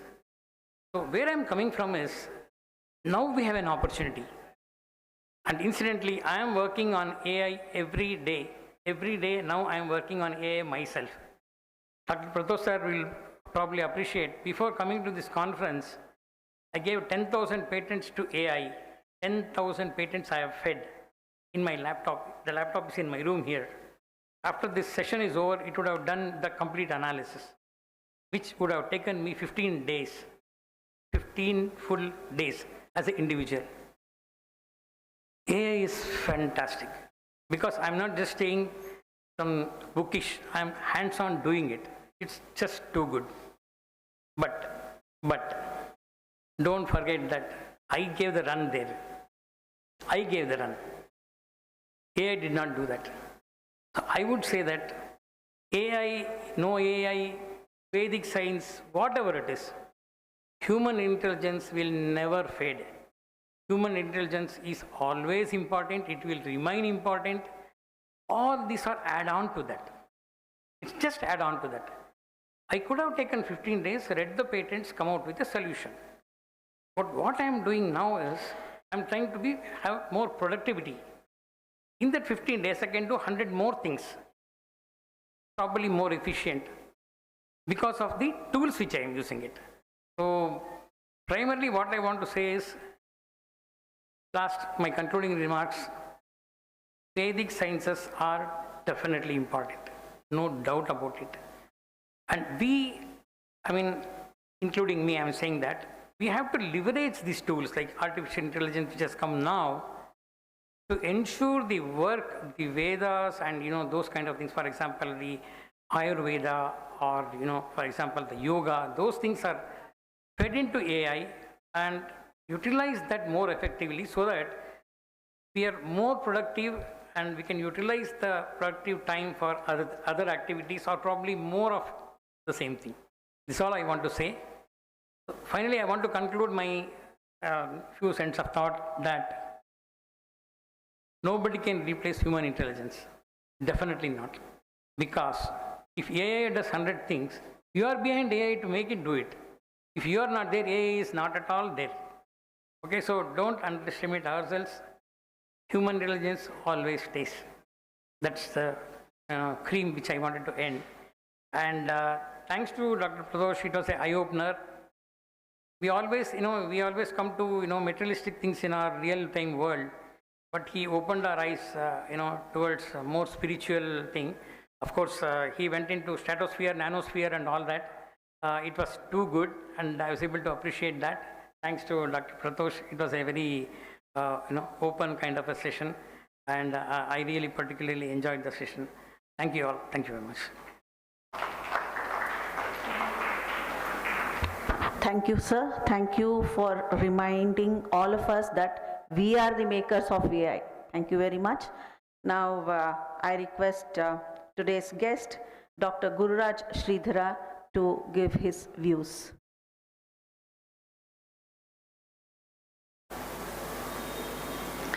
ಎಲ್ರಿಗೂ ನಮಸ್ಕಾರ. ಅವರಿಬ್ಬರು English ಭಾಷೆಯಲ್ಲಿ ತುಂಬ ಪ್ರೊಫೌಂಡಾಗಿ ಮಾತನಾಡಿದ್ದಾರೆ. ನಾನು ಕನ್ನಡದಲ್ಲೇ ಮಾತನಾಡ್ತೀನಿ. ಪ್ರತೋಷ್ ಹೇಳ್ತಾ ಇದ್ರು ನಮ್ಮ ಹಿಪೋಕ್ರಸಿಗೆ ಮಿತಿನೇ ಇಲ್ಲ ಅಂತ.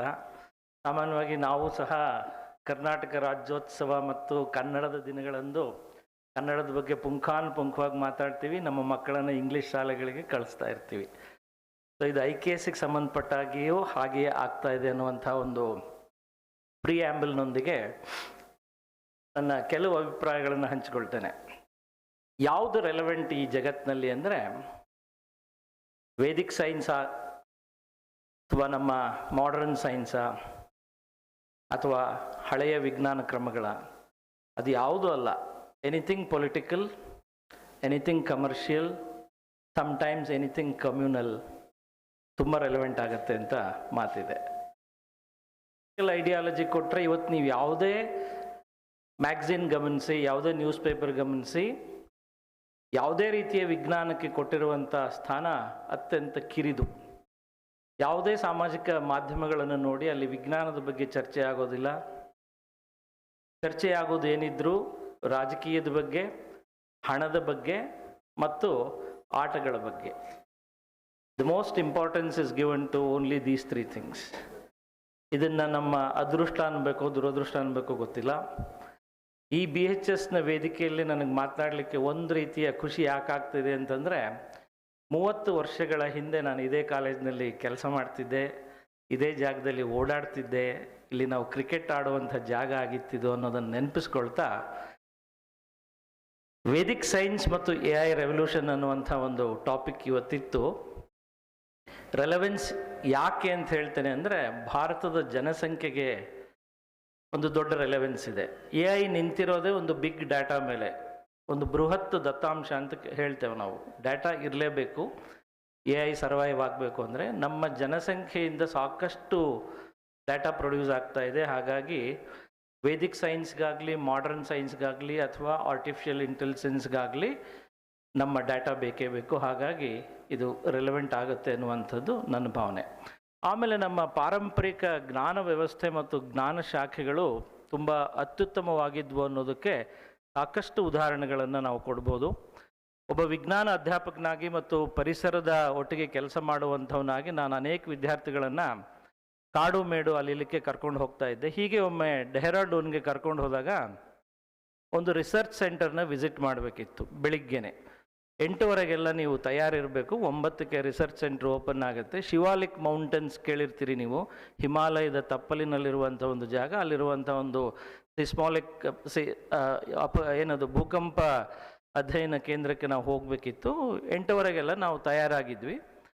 ನಾವೆಲ್ಲ ಹೀಗೆ ನಾರ್ಮಲ್ಲಾಗಿ ಬಟ್ಟೆ ಹಾಕ್ಕೊಂಡು ನಿಂತಿದ್ವಿ. ಒಳ್ಳೆ ಬಿಸಿಲಿತ್ತು. ಅಲ್ಲಿರೋ ಜನ ಎಲ್ಲ ಬೇರೆ ರೈತರು ಮತ್ತು ನಾಗರಿಕರು ಕೊಡೆ ಹಿಡ್ಕೊಂಡು ಓಡಾಡ್ತಾ ಇದ್ರು. ಇದ್ದಕ್ಕಿದ್ದ ಹಾಗೆ ಕೊಡೆ ಓಪನ್ ಮಾಡಿ ನಡೆಯೋಕ್ಕೆ ಶುರು ಮಾಡಿದ್ರು ಅವರು. ಇಷ್ಟು ಹಿತವಾದ ಬಿಸಿಲಿದೆ, ಸೂರ್ಯ ಬೆಳಗ್ತಾ ಇದ್ದಾನೆ, ಯಾಕೆ ಕೊಡೆ ಹಿಡಿದಿದ್ದಾರೆ ಇವರು ಅಂತ ನನ್ನ ಒಬ್ಬ ವಿದ್ಯಾರ್ಥಿ, ಒಬ್ಬ ರೈತಾಪಿ ಮನುಷ್ಯನನ್ನು ಕೇಳ್ತಾರೆ. ಇಲ್ಲ, ಇನ್ನೊಂದು 2-3 ನಿಮಿಷ ಮಳೆ ಬರುತ್ತೆ. ಅರೆ, ಇಷ್ಟು ಚೆನ್ನಾಗಿ ಬಿಸಿಲಿದೆ, ಹೌ ವಿಲ್ ವಿ ಟ್ರೈನ್ ಅಂತ. ಹೇಗೆ ಗೊತ್ತಾಯ್ತು ನಿಮಗೆ ಅಂದಾಗ, ನಮ್ಗೆ ಸಿಗ್ನಲ್ ಬಂತು ಅಂದರು ಅವರು. ನಮ್ಮ ವಿದ್ಯಾರ್ಥಿಗಳು ತಮ್ಮ ಮೊಬೈಲ್ ಫೋನ್ ತೆಗೆದ್ರು. ಎಲ್ಲಿದೆ ಸಿಗ್ನಲ್ಲು? ಮೆಟ್ರಾಲಜಿ ಡಿಪಾರ್ಟ್ಮೆಂಟಿಂದ ಮೆಸೇಜ್ ಬಂದಿದೆಯಾ ಅಥವಾ ಏನಾದ್ರು ಒಂದು ಮುನ್ಸೂಚನೆ ಇದೆಯಾ ಅಂತ ಅದನ್ನು ನೋಡುವಾಗ ಮೊಬೈಲ್ನಲ್ಲೆಲ್ಲ ಸಿಗ್ನಲ್ ಬರಲ್ಲ, ನಮಗೆ ಪ್ರಕೃತಿಯಿಂದಲೇ ಬರುತ್ತೆ ಅಂತ ಅಂದರು ಅವರು. ಹಿಂದಿನಲ್ಲಿ ಹೇಳಿದ್ರು. ಏನು ಕಾರಣ ಕೊಟ್ಟರು ಕೇಳಿದೆ ನಾನು ಅವಾಗ ಇಂಟರ್ಫಿಯರ್ಡ್. ಏನು ಪ್ರಕೃತಿ ನಿಮಗೆ ಮೆಸೇಜ್ ಕೊಡ್ತು ಅಂದಾಗ, ನೋಡಿ ಅಲ್ಲಿ ಜೇನುಗೂಡು ಕಾಣ್ತಾ ಇದೆಯಲ್ಲ, ಕಾಣ್ತಾ ಇದೆ, ಜೇನಿನ ಹುಳಗಳು ಕಾಣ್ತಾ ಇದ್ದಾವ. ಹೌದು, ಇಡೀ ಗೂಡಿನ ತುಂಬ ಹುಳುಗಳಿದ್ದಾವೆ. ಮಳೆ ಬರುತ್ತೆ ಅನ್ನೋದಾದರೆ ಅವತ್ತು ಜೇನು ಹುಳುಗಳು ಒಂದೇ ಒಂದು ಹೆಜ್ಜೆ ಕದಲೋದಿಲ್ಲ. ಇಷ್ಟೊತ್ತಿಗಾಗಲೇ ಅವು ಮಕರಂದ ಹುಡ್ಕೊಂಡು ಹೋಗ್ಬೇಕಿತ್ತು, ಬಿಸಿಲು ಬಂದಿದೆ, ಹೂಗಳ ಮೇಲೆ ಕೂಡಬೇಕಿತ್ತು, ಆದರೂ ಅವು ಅಲ್ಲೇ ಇದ್ದಾವೆ ಅಂತಂದರೆ ಇನ್ನು ಸ್ವಲ್ಪ ಹೊತ್ತಿಗೆ ಮಳೆ ಬರುತ್ತೆ ಅಂತ ಹೇಳಿ ಇನ್ನೇನು ಆ ಸೆಂಟೆನ್ಸ್ ಮುಗ್ದಿರಲಿಲ್ಲ, ಸರಿಯಾಗಿ ಮಳೆ ಶುರುವಾಯಿತು. ಅವರು ಕೊಡೆ ಹಿಡ್ಕೊಂಡಿದ್ರು, ನಾವೆಲ್ಲ ನಮ್ಮ ಅಂಗಿ ಕರ್ಚೀಫ್ಗಳನ್ನ ತಲೆ ಮೇಲೆ ಹಾಕ್ಕೊಂಡು ಪಕ್ಕದ ಮರಗಳ ಕಡೆ ಓಡಿ ಹೋದ್ವಿ. ಅಂದರೆ ಪಾರಂಪರಿಕ ಜ್ಞಾನ ಅನ್ನುವಂಥದ್ದಕ್ಕೆ ಒಂದು ವ್ಯವಸ್ಥೆಯಲ್ಲಿರುವ ಶಿಕ್ಷಣವೇ ಆಗಬೇಕಾಗಿಲ್ಲ, ಬದುಕಿನ ಅನುಭವ. ನಮ್ಮ ಬದುಕಿನ ಗುರಿ ಅಂತ ಏನು ಹೇಳ್ತೇವೆ, ಯಾವುದೇ ವೇದ ಉಪನಿಷತ್ತುಗಳಾಗಲಿ ಧರ್ಮ, ಅರ್ಥ, ಕಾಮ, ಮೋಕ್ಷ, ಈ 4 ಗುರಿಗಳನ್ನು ಇಟ್ಕೊಂಡು ಬದುಕ್ತಾ ಇರುವವರಿಗೆ ಮೊದಲನೇದು ಮತ್ತು ಕೊನೆಯದ್ರ ಬಗ್ಗೆ ಅಷ್ಟು ಆಸಕ್ತಿ ಇಲ್ಲ. ನಡುವಿನ 2 ಬಗ್ಗೆ ನಾವು ಹೋರಾಟ ಮಾಡ್ತಿರೋದ್ರಿಂದ ಇದೆಲ್ಲ ಆಗ್ತಾ ಇದೆ. ಇನ್ನೂ ಒಂದು ಹೇಳ್ತಾ ಇದ್ರು ಅವರು, ಈಗ ಇವತ್ತು ಇಡೀ ದಿವಸ ಬಿಸಿಲು ಚೆನ್ನಾಗಿರುತ್ತೆ ಅಂದರೆ ಹೇಗೆ ಗೊತ್ತಾಗುತ್ತೆ?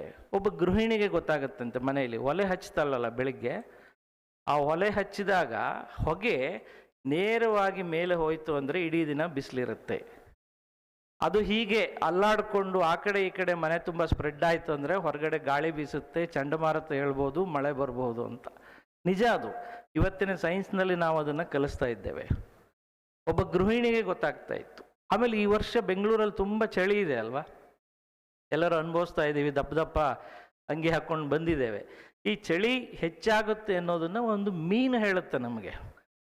ಒಂದು ಮೀನು, ಕ್ಯಾಟ್ ಫಿಶ್ ಅಂತ ಒಂದು ಮೀನು ಇದೆ. ಆ ಮೀನಿನ ಕೆಳ ಹೊಟ್ಟೆಯ ಚರ್ಮ ದಪ್ಪಾಗಿ ಬೆಳೆದ್ರೆ ಆ ವರ್ಷ ಚಳಿ ಜಾಸ್ತಿ ಇರುತ್ತೆ. ಒಬ್ಬ ಮೀನುಗಾರ ನಮಗಿದ್ನ ಹೇಳ್ಕೊಡ್ತಾನೆ. ಇದಕ್ಕೆ ಯೂನಿವರ್ಸಿಟಿಗೆ ಹೋಗಬೇಕಾಗಿಲ್ಲ, ಲ್ಯಾಬ್ಗಳಲ್ಲಿ ಕೂತು ರಿಸರ್ಚ್ ಮಾಡಬೇಕಾಗಿಲ್ಲ. ಆಮೇಲೆ ಬಿದಿರು ಹೂ ಬಿಟ್ಟಾಗ ಬರುತ್ತೆ, ಕೇಳಿದ್ದೀರಲ್ವ? ವೆನ್ ಬ್ಯಾಂಬೂ ಫ್ಲವರ್ಸ್, ಊರಲ್ಲಿ ಕ್ಷಾಮ ಆಗುತ್ತೆ ಅಂತ. ಹೇಗೆ ಅದು? ಬಿದಿರಿನಲ್ಲಿ ಡೆಂಡ್ರೋಕೆಲಮಸ್ ಸ್ಟ್ರಿಕ್ಟಸ್ ಮತ್ತು ಅರುಂಡಿನೇಸಿಯಾ ಅಂತ 2 ಜಾತಿಯ ಬಿದಿರುಗಳು ಮಾತ್ರ ಹೂ ಬಿಡ್ತವೆ. ಯಾವಾಗ 60 ವರ್ಷ ಬದುಕಿ ತಮ್ಮ ಬದುಕನ್ನು ಮುಗಿಸಿದಾಗ ಒಂದು ಉಲ್ಟಾ ನಿಲ್ಲಿಸಿದ ಕಸಬರಿಗೆ ಹಾಗೆ ನಿಂತ್ಕೊಂಡು ತಮ್ಮೆಲ್ಲ ಹೂವುಗಳನ್ನು ಉದುರಿಸ್ತವೆ. ಒಣಗಿದ ಕಸಪೊರಕೆ ಅಂತ ಅದು ನಿಲ್ಲುತ್ತೆ. ಆವಾಗ ಆ ಬಿದಿರಕ್ಕಿ ಅಂತ ಕರಿತೇವೆ, ಅದೇನು ಕೆಳಗೆ ಬೀಳುತ್ತಲ್ಲ, ಆ ಊರಿನಲ್ಲಿ ಇರುವ ಇಲಿಗಳು ಆ ಅಕ್ಕಿಯನ್ನು ತಿನ್ಲಿಕ್ಕೆ ಬರ್ತವೆ. ಅಕ್ಕಿ ಜಾಸ್ತಿ ಸಿಗ್ತಾ ಏನಾಗುತ್ತೆ, ಇಲಿಗಳ ವಂಶಾಭಿವೃದ್ಧಿ ಆಗುತ್ತೆ. ಇಲಿ ಕೊಬ್ಬೋದ್ರಿಂದ ಹೆಚ್ಚಾಗಿ ಹೆಚ್ಚಿನ ಸೆಕ್ಶುವಲ್ ಆಕ್ಟಿವಿಟಿ ಶುರುವಾಗಿ ಲಕ್ಷಾಂತರ ಇಲಿಗಳು ಸೃಷ್ಟಿಯಾಗ್ತವೆ. ಲಕ್ಷಾಂತರ ಇಲಿಗಳು ಸೃಷ್ಟಿಯಾದಾಗ ಬಿದಿರಕ್ಕಿ ಖಾಲಿ ಆಗುತ್ತೆ. ಬಿದಿರಕ್ಕಿ ಖಾಲಿ ಆದ ತಕ್ಷಣ ಆಹಾರ ಹುಡ್ಕೊಂಡು ಎಲ್ಲೋ ಹೋಗಬೇಕು, ಪಕ್ಕದ ಹೊಲಗಳಿಗೆ ಹೋಗಬೇಕು, ರೈತರ ಮನೆಗಳಿಗೆ ಹೋಗಬೇಕು, ದಾಸ್ತಾನುಗಳಿಗೆ ಲಗ್ಗೆ ಇಡಬೇಕು. ಆ ದಾಸ್ತಾನುಗಳಿಗೆ ಲಗ್ಗೆ ಇಟ್ಟು, ಹೊಲಗಳಿಗೆ ಲಗ್ಗೆ ಇಟ್ಟು ಅಲ್ಲಿರೋ ಬೆಳೆಯನ್ನೆಲ್ಲ ಖಾಲಿ ಮಾಡ್ತದೆ. ಜನರಿಗೆ ಬೇಕಾದ ಅನ್ನ ಸಿಗೋದಿಲ್ಲ. ಆವಾಗ ಕ್ಷಾಮ ಬರುತ್ತೆ. ಬಿದಿರು ಹೂ ಬಿಟ್ಟಾಕ್ಷಣ ಕ್ಷಾಮ ಬರುತ್ತೆ ಅಂತ ಹೇಳೋದಲ್ಲ, ಅಲ್ಲೊಂದು ವೈಜ್ಞಾನಿಕ ಸ್ಥಿತ್ಯಂತರ ಪ್ರಕೃತಿಯಲ್ಲಿ ನಡೆಯುತ್ತೆ ಅನ್ನೋದನ್ನು ನಮ್ಮ ಪಾರಂಪರಿಕ ಜ್ಞಾನ ವ್ಯವಸ್ಥೆ ಹೇಳುತ್ತೆ. ಇದನ್ನು ನಮ್ಮ ಮಕ್ಕಳಿಗೆ ನಾವು ಕಲಿಸ್ತೇವೆ? ಇಲ್ಲ. ಹಾಗಾಗಿ ಸರ್ ಹೇಳ್ತಾ ಇದ್ರು ನಮಗೆ, ಈಗ ನಾವು ಯಾರು ನಮ್ಮ ಮಕ್ಕಳನ್ನು ಇಂಡಿಯನ್ ನಾಲೆಡ್ಜ್ ಸಿಸ್ಟಮ್ನ ಶಾಲೆಗಳಿಗೆ, ಗುರುಕುಲಗಳಿಗೆ ಕಲಿಸೋದಿಲ್ಲ ಅಂಥೇಳಿ. ಹಾಗಾಗಿ ನಮ್ಗೆ ಎಲ್ಲಿ ಹುಡ್ಕೋಬೇಕು? ಇವತ್ತು ನಾನು ನಿನ್ನೆ ತಾನೇ ಒಂದು ಸಮ್ಮೇಳನದಲ್ಲಿ ಮಾತಾಡಿದೆ, ವಿಜ್ಞಾನ ಸಂವಹನೆ ಮತ್ತು ಇಂದಿನ ಸವಾಲುಗಳು ಅಂಥೇಳಿ. ಈ ಎಲ್ಲದಕ್ಕಿಂತ ಹೆಚ್ಚಾಗಿ ನಮ್ಮ ಏನು ಇನ್ಕ್ಲೂಸಿವಿಟಿ ಬಗ್ಗೆ ನಾನು ಈಗ ತಾನೇ ಪ್ರತೋಷ್ ಹತ್ರ ಮಾತಾಡ್ತಾ ಇದ್ದೆ, ಎಲ್ಲದೂ ಸಂಸ್ಕೃತದಲ್ಲಿ ಇತ್ತು ಅನ್ನೋ ಕಾರಣಕ್ಕೆ ಅನೇಕರಿಗೆ ಅದರ ಅಪ್ರೋಚ್ ಇರಲಿಲ್ಲ. ಹಾಗಾಗಿ ಅವರು ತಮ್ಮ ಕಾಂಟ್ರಿಬ್ಯೂಷನ್ನ ಕೊಡಲಿಕ್ಕೆ ಆಗಲಿಲ್ಲ ಅನ್ನುವಂಥ ಒಂದು ಮಾತಿದೆ. ಸೊ ಇದನ್ನು ನಾವು ಮೀರಿದರೆ ಡೆಫಿನೆಟ್ಲಿ ನಮ್ಮ ಇಂಡಿಯನ್ ನಾಲೆಡ್ಜ್ ಸಿಸ್ಟಮ್ ಅಥವಾ ಇಂಡಿಕ್ ನಾಲೆಡ್ಜ್ ಸಿಸ್ಟಮ್, ನಮ್ಮದೊಂದೇ ಅಲ್ಲ, ಗ್ರೀಕರದು ನಾಲೆಡ್ಜ್ ಸಿಸ್ಟಮ್ ಇದೆ, ರೋಮನ್ನರದು ನಾಲೆಡ್ಜ್ ಸಿಸ್ಟಮ್ ಇದೆ. ಆಯಾ ಏನು ಪ್ರಾಕೃತಿಕ ಭಾಗಗಳಲ್ಲಿ ಬದುಕಿದ್ದಂಥ ಪ್ರತಿಯೊಂದು ಸಮುದಾಯದ ತನ್ನದೇ ಆದ ಪಾರಂಪರಿಕ ಜ್ಞಾನ ವ್ಯವಸ್ಥೆ ಇದ್ದೇ ಇರುತ್ತೆ. ಅದರಲ್ಲಿ ಯಾವುದು ಶ್ರೇಷ್ಠ ಯಾವುದು ಕನಿಷ್ಠ ಅನ್ನೋ ಚರ್ಚೆ ಬೇಡ. ಎಲ್ಲವೂ ಮನುಷ್ಯನ ಬದುಕಿಗೆ ಸಂಬಂಧಪಟ್ಟಿರೋ ಆಗಿರೋದ್ರಿಂದ ಅವೆಲ್ಲವುಗಳನ್ನು ಕ್ರೋಢೀಕರಣಗೊಳಿಸಿ ಒಂದು ಕಡೆ ಇಟ್ಟು ಅವುಗಳಲ್ಲಿರುವ ಒಳ್ಳೆಯದನ್ನು ನಾವು ಸಾರ್ತಾ ಹೋದರೆ definitely any knowledge system will be relevant for even AI or anything. ನಿಮಗೆ ಗೊತ್ತಿರೋ ಹಾಗೆ ಇವತ್ತು AI ಎಲ್ಲರೂ ಆಲಂಗಿಸ್ತಾ ಇದ್ದೇವೆ. ದಯಮಾಡಿ ಒಂದು ಎಚ್ಚರಿಕೆ, ನಾನೊಬ್ಬ ಮ್ಯಾಥಮೆಟಿಕ್ಸ್ ಪ್ರೊಫೆಸರ್ ಆಗಿ ಹೇಳ್ತಾ ಇದ್ದೇನೆ, ನಾನು ವಿಜ್ಞಾನವನ್ನು ಹತ್ತಿರದಿಂದ ನೋಡಿದವನಾಗಿ ಹೇಳ್ತಾ ಇದ್ದೇನೆ. ನೀವು ಚಾಟ್ GPT ಏನು ವಾಚಸ್ಪತಿ ಅಂತ ಕರಿತೀರಿ, ಹರಟೆ ಮಲ್ಲ ಅಥವಾ ಹರಟೆ ಮಲ್ಲಿ, ನಿಮ್ಮ ಇಷ್ಟದ ಜೆಂಡರ್ನ ಆರೋಪಿಸ್ಕೊಂಡು ಕೇಳಿ 8 ಪ್ರಶ್ನೆ ಕೇಳ್ತೀರಿ ಅಂದರೆ ಉತ್ತರ ಕೊಡಲಿಕ್ಕೆ ಅರ್ಧ ಲೀಟ್ರ್ ನೀರು ಖರ್ಚಾಗತ್ತೆ, ಶುದ್ಧ ನೀರು. ಏನು ಕೇಳ್ಬೋದು ನೀವು?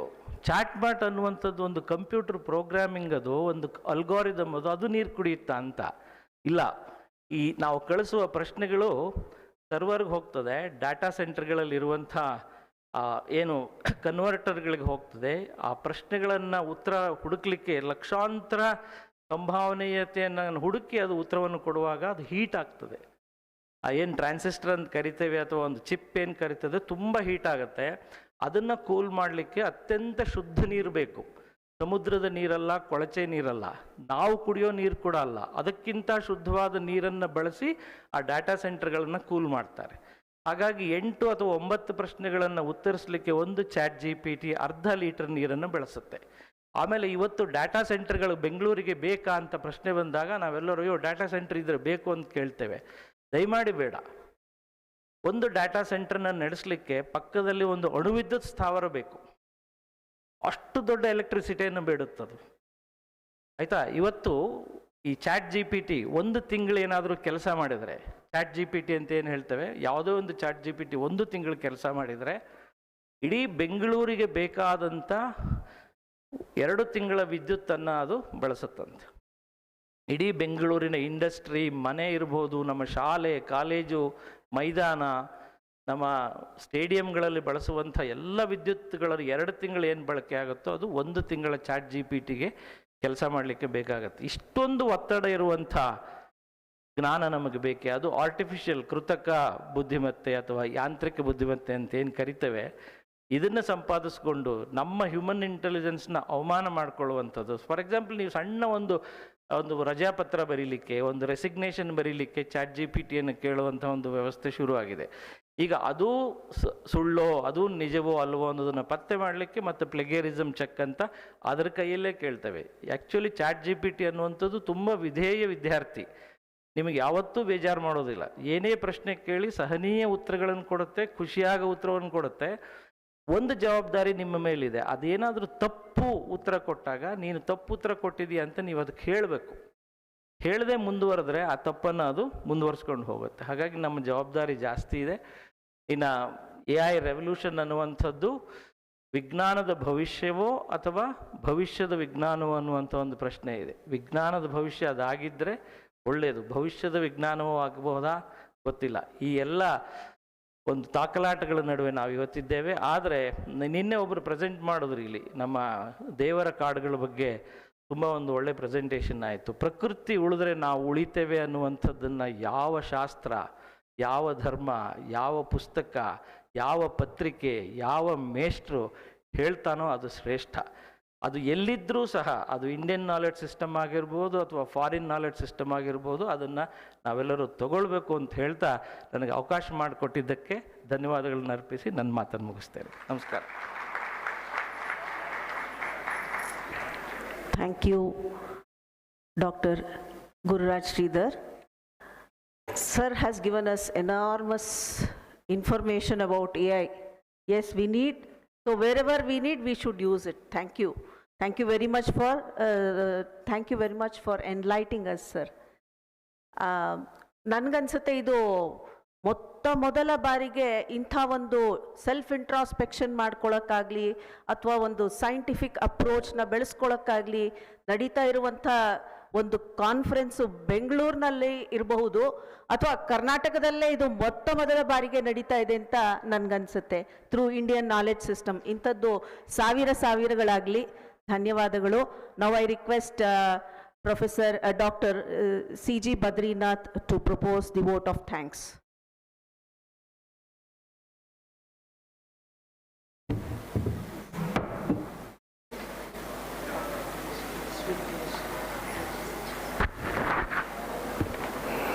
योऽन्तः प्रविश्य मम वाच इमां प्रसुप्तां सञ्जीवयति अखिलशक्तिधरस्वधाम्ना अन्यान् सहस्रचरणश्रवणत्वगादीन् प्राणान् नमो भगवते पुरुषाय तुभ्यम्.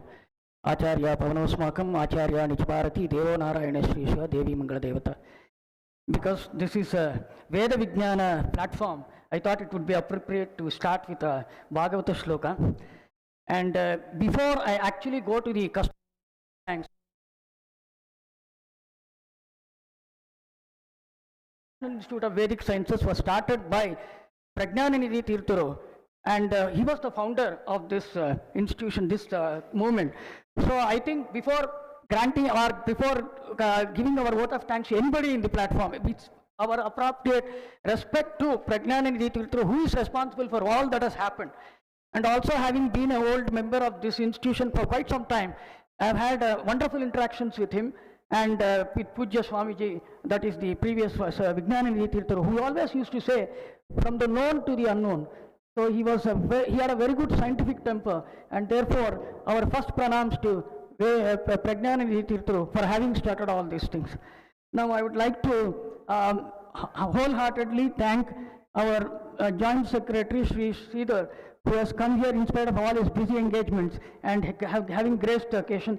Sridhar sir, I would like to. I request the principal to do the Next year.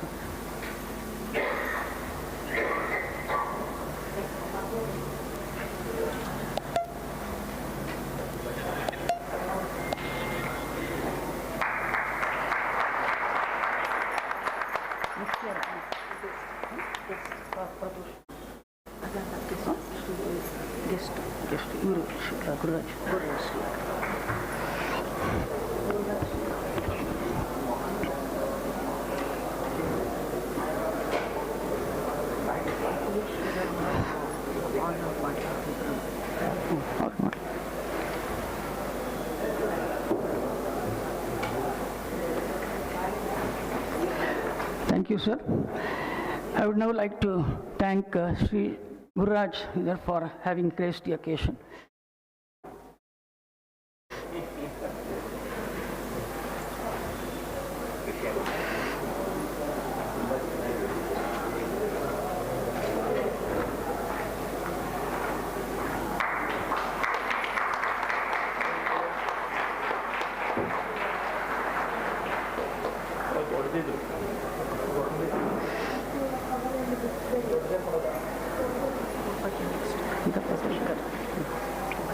ಅದು ಮಾತಾಡ್ತೀನಿ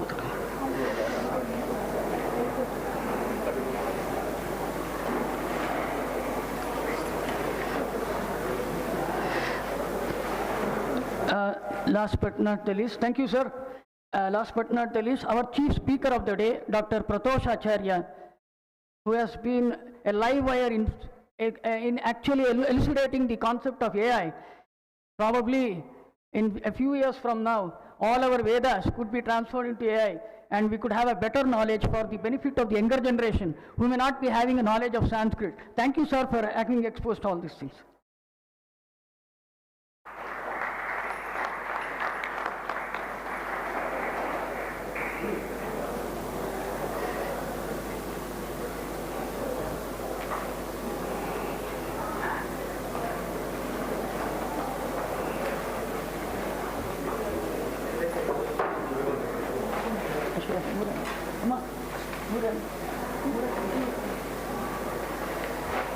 I would like to thank all the august gathering here who have listened patiently to the lecture, all this. And thank you, one and all.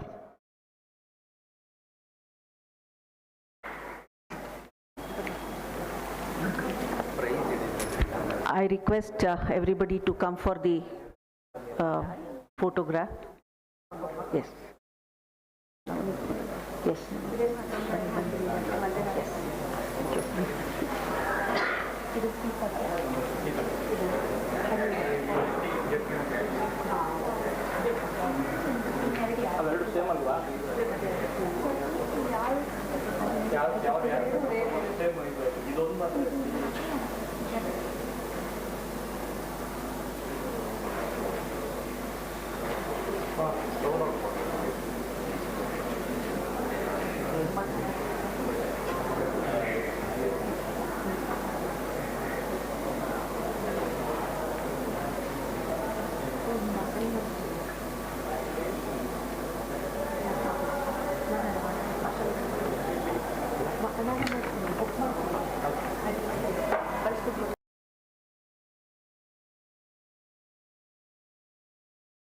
session.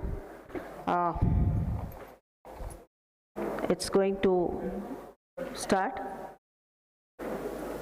Yeah, and there's an announcement for the delegates that the QR code will be brought to your seats. Okay, the QR code is being displayed outside, where you will have to give your feedback through the QR code. Thank you. And thank you for the patient hearing, all of you. ಧನ್ಯವಾದಗಳು. ಈ session ಇಲ್ಲಿ complete ಆಗಿದೆ.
Center for Tropical Medicine, University of Oxford, a postdoctoral researcher from University of Edinburgh, a postdoctoral researcher on microbial ecology, Friedrich Schiller University of Jena.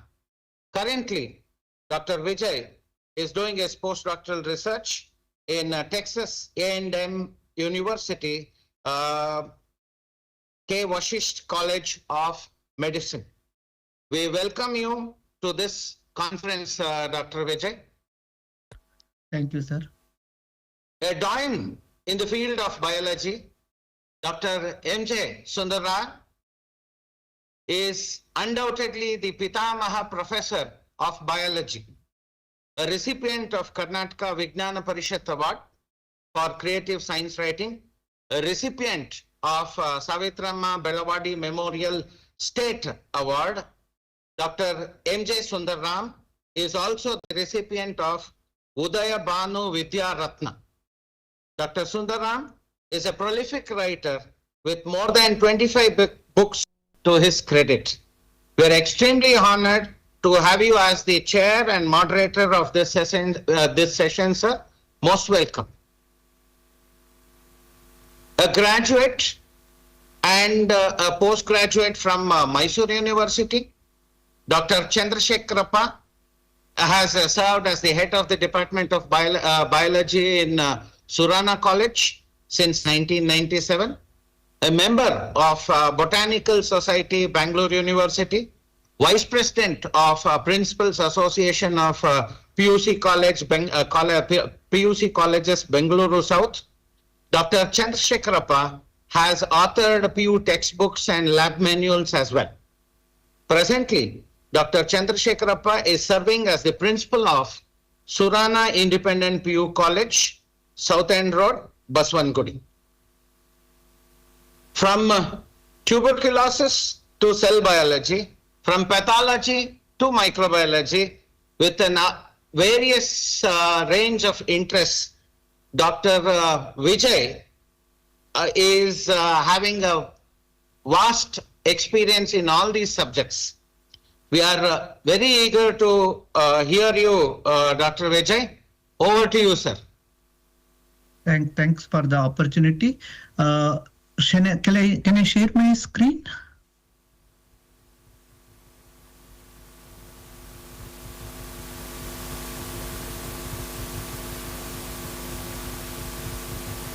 Good morning, everyone.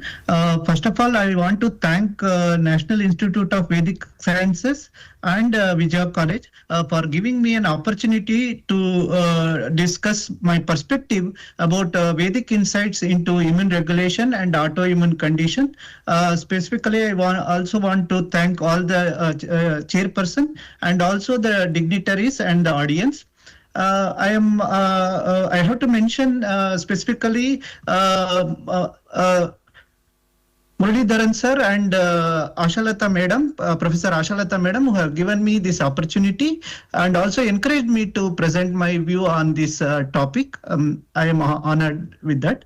To begin with, before starting my talk, I have to say that as we start everything with Guru Vandana, it is in our tradition, Acharya Devo Bhava. This institution is of tremendous importance to me, both my personal and professional development, because I have been a student with the BHS Higher Education Society from my high school when I studied in BHS High School in Shankarmat near Baswangudi. Then I joined BHS First Grade College for my PUC as well as my BSc in microbiology, zoology and chemistry, and therefore I had a very nice opportunity and also I enjoyed every moment spending in this campus, and whenever I get a chance to visit or interact with them, it's an immense pleasure. And here is our batch with MGM sir, whom he was now principal, at the time our chemistry professor, and here is our English professor. This is one of the college day celebration, and this friendship has continued for 20 years, more than 20 years. Still we are are friends, and whenever there is a chance, we meet together. So this institution has given us very much. So my heartfelt thanks for that. So what this institution has given us, it is not only nurtured my scientific interest, but more important than scientific is my knowledge about culture, literature, and developing a personality that is in a way a good personality. As we enjoyed our science like chemistry, zoology, and microbiology, we also enjoyed our language classes, which were full of fun, because coming from a science background, sitting in language classes were much more relaxing compared to our hardcore subjects, where there was not much pressure, and we were able to much more enjoy different aspect, and from that we learned a lot of cultural aspect.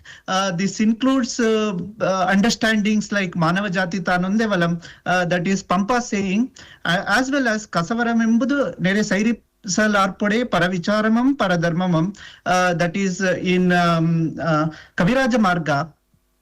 This kind of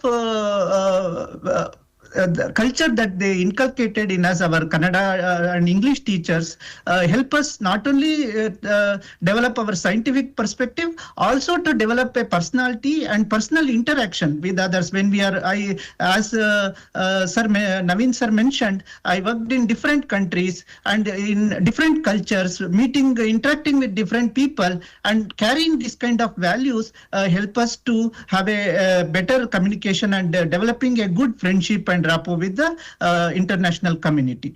And also we enjoyed literature, as I have to mention Harishchandra Kavya from Raghavanka, which was one of our texts, and still I remember, and sometimes when our mood is not that much good, we tend to remember all these things, like the way they taught us, it still vibrates with us, like Purada Punyam Purusha Rupinde Pogutide Parijanara Bhagyavindu Adivige Nadiyitideko, like that, even it is still it is there. So that shows how much value we give to this institution, and how it has nurtured and developed our scientific and cultural aspect and my personality.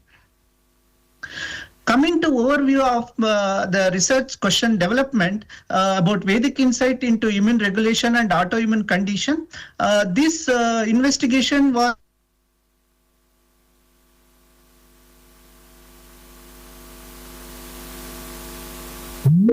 bacterium, that is tuberculosis causing bacterium, Mycobacterium tuberculosis causes tuberculosis, but we have also started other pulmonary infections, because it is COVID. As you know, post-COVID there is a lot of interest to understand how viruses infect our host immune system, or respiratory viruses and other viruses also. So there is a lot of interest to understand, and we all know how COVID vaccine was very important.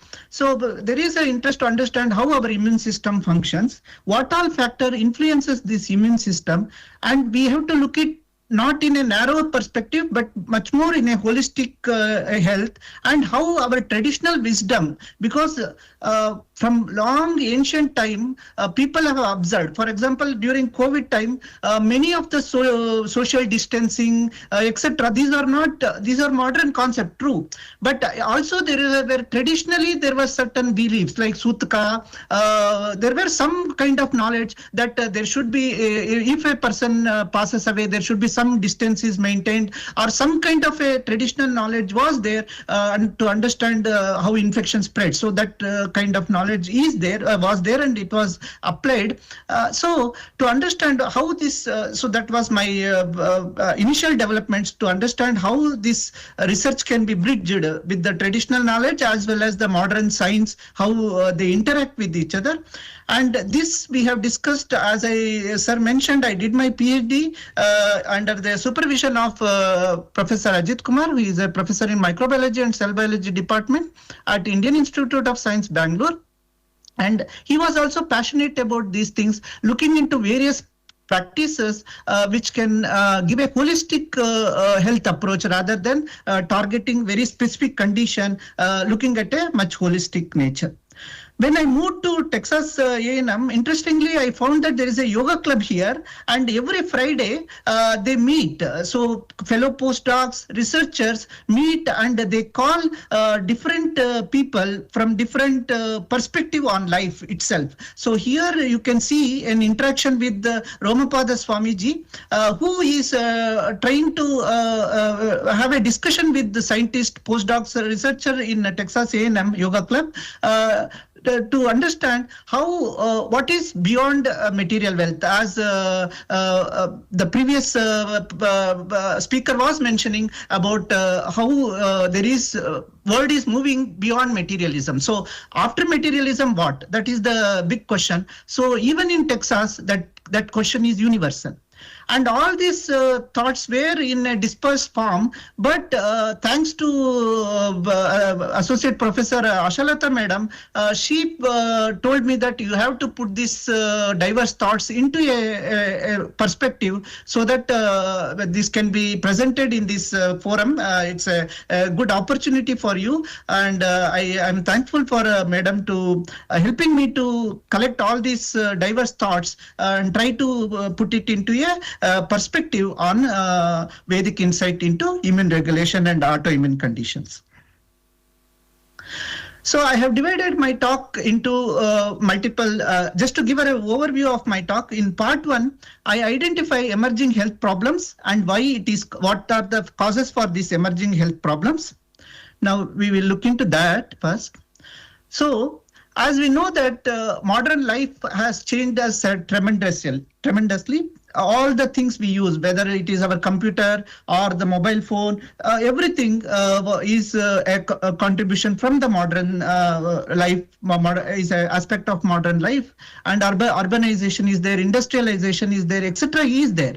But is it health-wise, what is the cost? Our life, what is the value of life? That's the bigger question, because there is slowly certain factors have been recognized in this urbanized and industrial situation, such as stress, reduced physical activity, because we are now having so much facility, our physical activity has reduced. Then there is ultra-processed food. There is a huge market for ultra-processed food. So there is large-scale advertisement, etc., pushing these foods into our system. So our diet is changing from traditional this thing.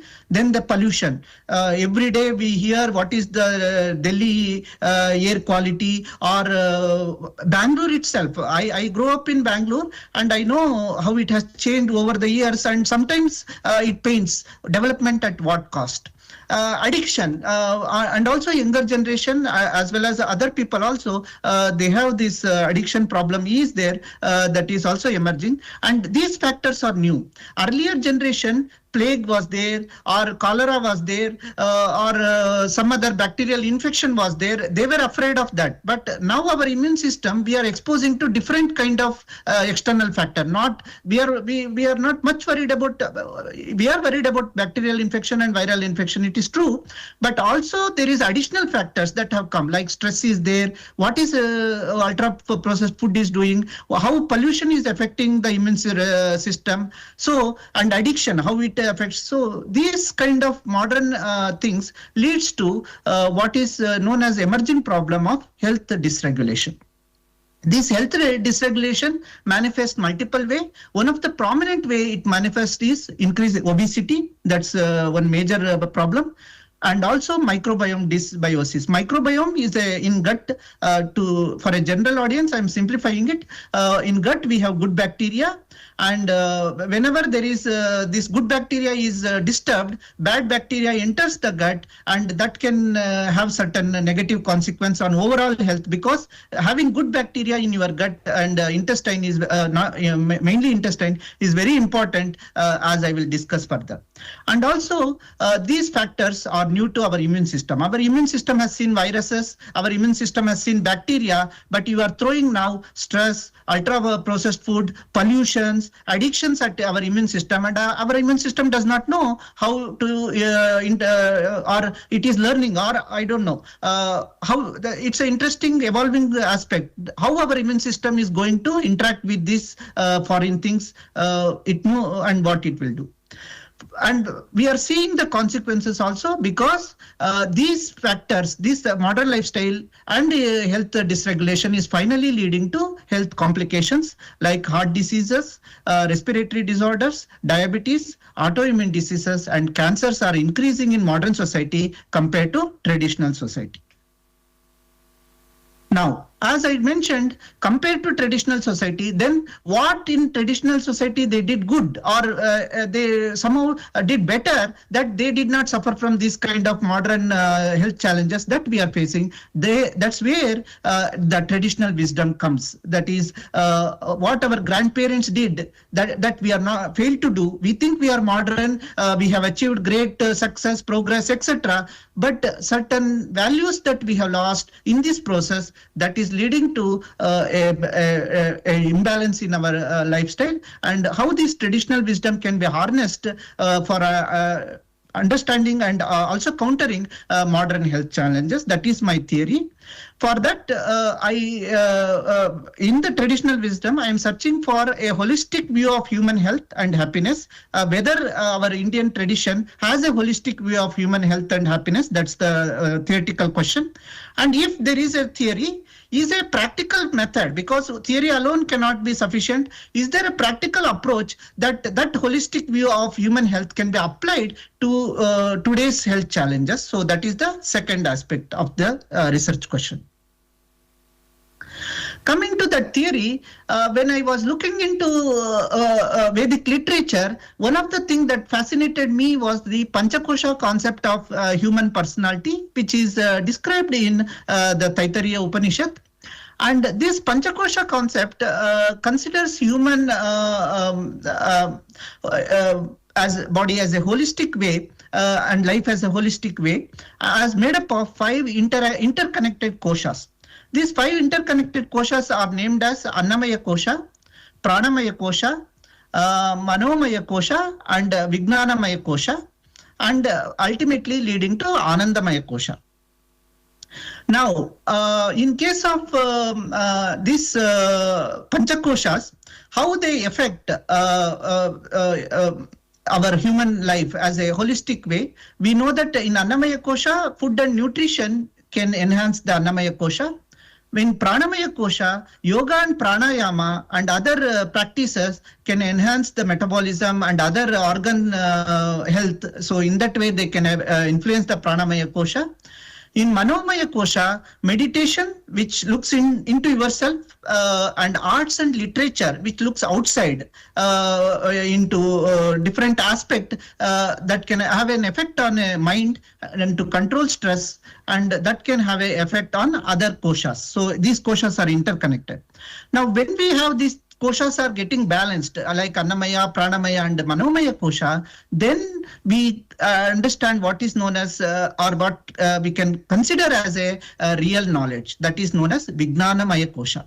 That means we understand reality in a whole, not as a part, and we see, we try to understand the principles behind it, or the unifying aspects behind that thing.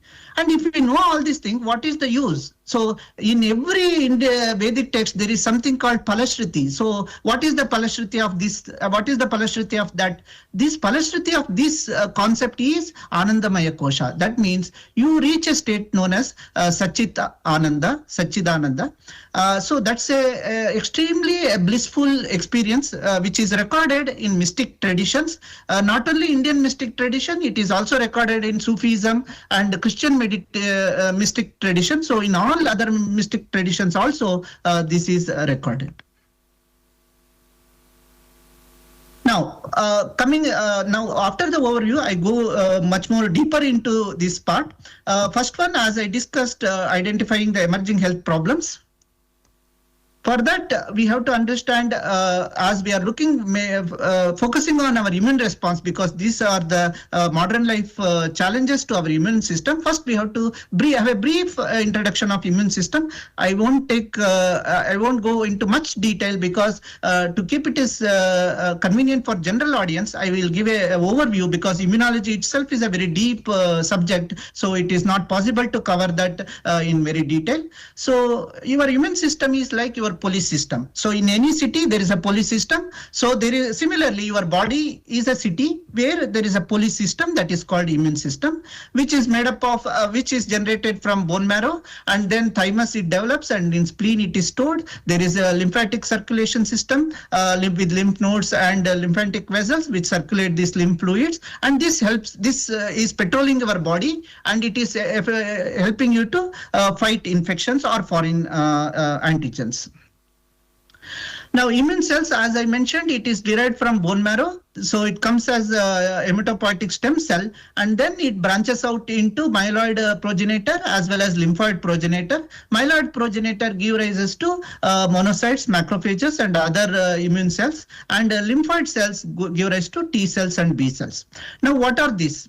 In simple term, can we understand this? So just to give an overview of this human immune response, the first barrier for your body is your skin or your mucus layer, cilia. So this or acidity in the stomach, these all form an initial physical barrier or mechanical barrier to prevent pathogen from entering into your body. So until the pathogen does not enter our body, we are good. So it's a healthy system.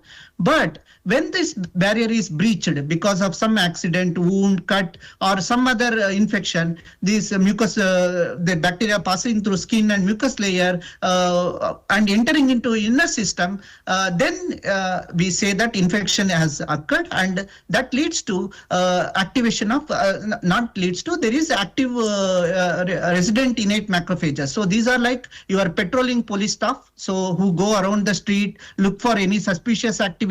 So immediately they catch these bacteria, engulf them and kill them, try to kill them, as well as they signal others. So they call the others to come and fight. So these signals are through cytokines, and then your blood vessel releases other cells, other soluble complement system, etc. And this leads to swelling. So the characteristic of immune response: swelling, redness, heat, pain, everything starts, which is together it is called as inflammation. And they all start to fight here. So there is a battle is going on between the foreign bacteria as well as the immune cells. And some of the immune cells which kill the bacteria, called as dendritic cells, collect certain antigens. These antigens are like photographs, in criminal terminology, collecting data about the criminal, his identification marks, his photographs, his DNA, or something like that, forensic or something like that. In molecular term, we call it as antigen. After collecting this antigen, it goes to lymphoid system, lymph nodes, etc., where there is a specialized force, which are known as B cell and T cell, which are very like commando force.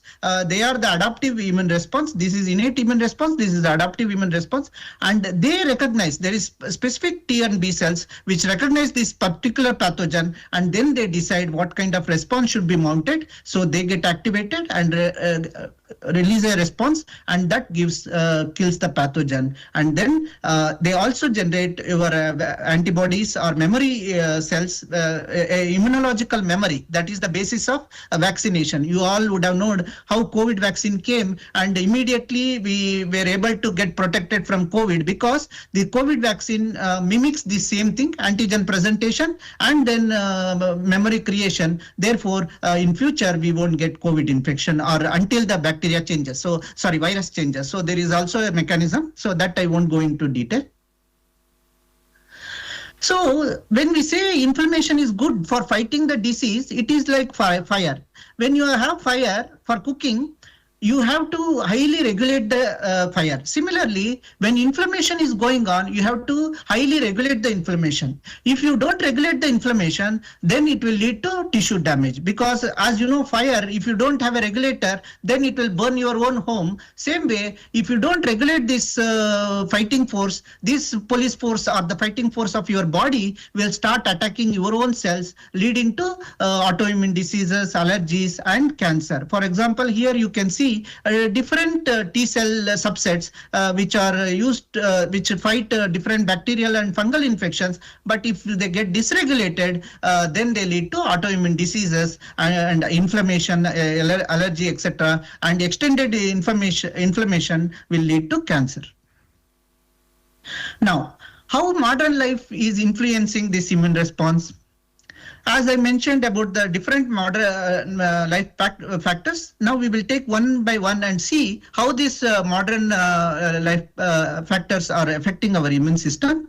First is food. So as I mentioned earlier itself, now our diet is changing. We are becoming, as we are modernizing, our diet is changing to much more ultra processed food like pizza, burger, chocolates, which are rich in sweet or high fat diet and lack less fiber or no whole grains, etc. And this processed food, how it is affecting our immune system. Now, health dysregulation. So one of the major concern that is developing is Western diet and lifestyle are driving the pandemic of obesity. Like the COVID pandemic, now they are giving the term, there is a pandemic of obesity, and that is driven by Western diet and lifestyle. And therefore, this is a civilizational disease. What this disease leads to, Western diet and chronic diseases, you can see here in this article, they connect that Western diet leads to different kind of health complications, strokes, myocardial infarction, obesity, liver diseases, or inflammatory bowel diseases, colorectal cancer, and also they decrease the beneficial microbiota. That is the imbalance in the gut. So further elaborating on this, another review where we see that Western diet increasing inflammation, oxidative stress, as well as damaging our mitochondria, leading to heart systemic inflammation, leading to several metabolic disorders as well as cancer. Not only there is this food problem, ultra processed food, but in addition to ultra processed food, these foods are made more attractive by adding emulsifiers which change their texture, make it more soft, or change their texture, or artificial sweeteners, or food colors, or nanoparticles, etc. are added to make it more appealing or addictive. Maybe appealing is okay. And this appealing nature of this ultra processed food further leads to your gut dysbiosis. Your good bacteria goes away, and that is occupied by your bad bacteria. And your mucous membrane, you can see this can lead to reduction in your mucous membrane. This is healthy gut. Compared to healthy gut, in the second section, emulsifier, etc. are shown, and you can see that the gap increases between the epithelial lining. So your intestine is becoming more porous, and this leads to inflammation, leading to other complications associated with the ultra-processed food as well as food additives. Not only food additives, there is also food comes with the different packages. These packages are also made very attractive to attract the customers, but the problem is many of these packages release certain chemicals into the food, and these are known as forever chemicals. So these kind of chemicals entering into the food through this packaging again can harm several diseases, may be cause of obesity, cardiovascular diseases, reproductive disorders, etc. So it can have multiple health complications. So overall, what picture is emerging is that although we are rapidly adapting to Western lifestyle, now we have to pause. We have to pause and ask a question: at what cost? What is the cost of this? Western diet, environment or a socio-economical factor, reduced physical activity leading to obesity, obesity in turn leading to meta-inflammation, in addition to addictions and alcohol consumption, leading to chronic diseases, reducing life expectancy and reduced health span. Now, how public health have to address this? That's the major question. And here, some of the policies that Western societies are coming up is to educate more about people about what they are consuming. In the food itself, they try to market how much, what is the quality of the food, etc., or tax them so that increase their taxation, etc. These are the Western way to, or modern way, Western modern way to see this, how address this problem. But is it going down? That's a question that we have to analyze. But the problem is we are analyzing now how much is the ultra processed food intake as a percentage of energy in different countries. And in most Western countries like UK and USA, it is crossing more than 50%. That means more than 50% of energy consumption is coming through this ultra processed food, which will drive metabolic disorders. Is it happy news for India? No. The problem is WHO has released a report specifically on India, the growth of ultra-processed foods in India, and you can see compared to essential food, almost we consume similar amount of ultra-processed food with respect to the market values, and year by year there is a trend of increase in the consumption of ultra-processed food along with the essential food, indicating that we also have to address this problem. And what is stopping us from addressing this problem, or what is the challenges to address this problem? This is also discussed in scientific community, because now we want to have a unified or local action against ultra processed food, and for that we have to understand commercial determinants, because there is a huge commercial value for all these things, and they are promoted through advertisement and various bombardment and advertisement, etc. Countering corporate power, we recognize that there is a huge corporate power, because there are big multinational companies that are involved in this thing, and therefore there is a need to mobilize public health response as well as develop strategies to counter these emerging public health challenges. Next major challenge is pollution. And here also we see that earlier we were not used to this much pollution, but now our body is forced to take so much pollution.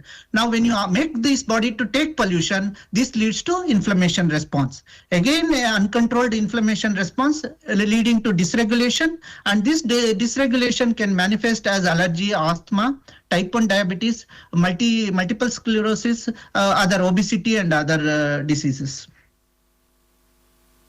And one more major problem that we are concerned about is microplastics. We know how ubiquitous plastic use has become, and there is an emerging concern that plastic is breaking down into smaller and smaller pieces as microplastics, which cannot be seen, very small plastics. For example, the bottles that you use for drinking, or some kind of synthetic clothes or cosmetics, and other sources like tire, paints, etc. all are releasing these small particles of microplastics, and these are being consumed by us as well as our children's.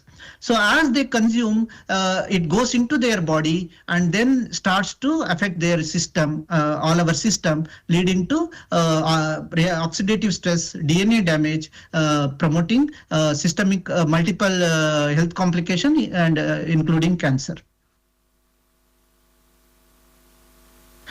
And also we have other pollutants like cadmium, arsenic, mercury, lead.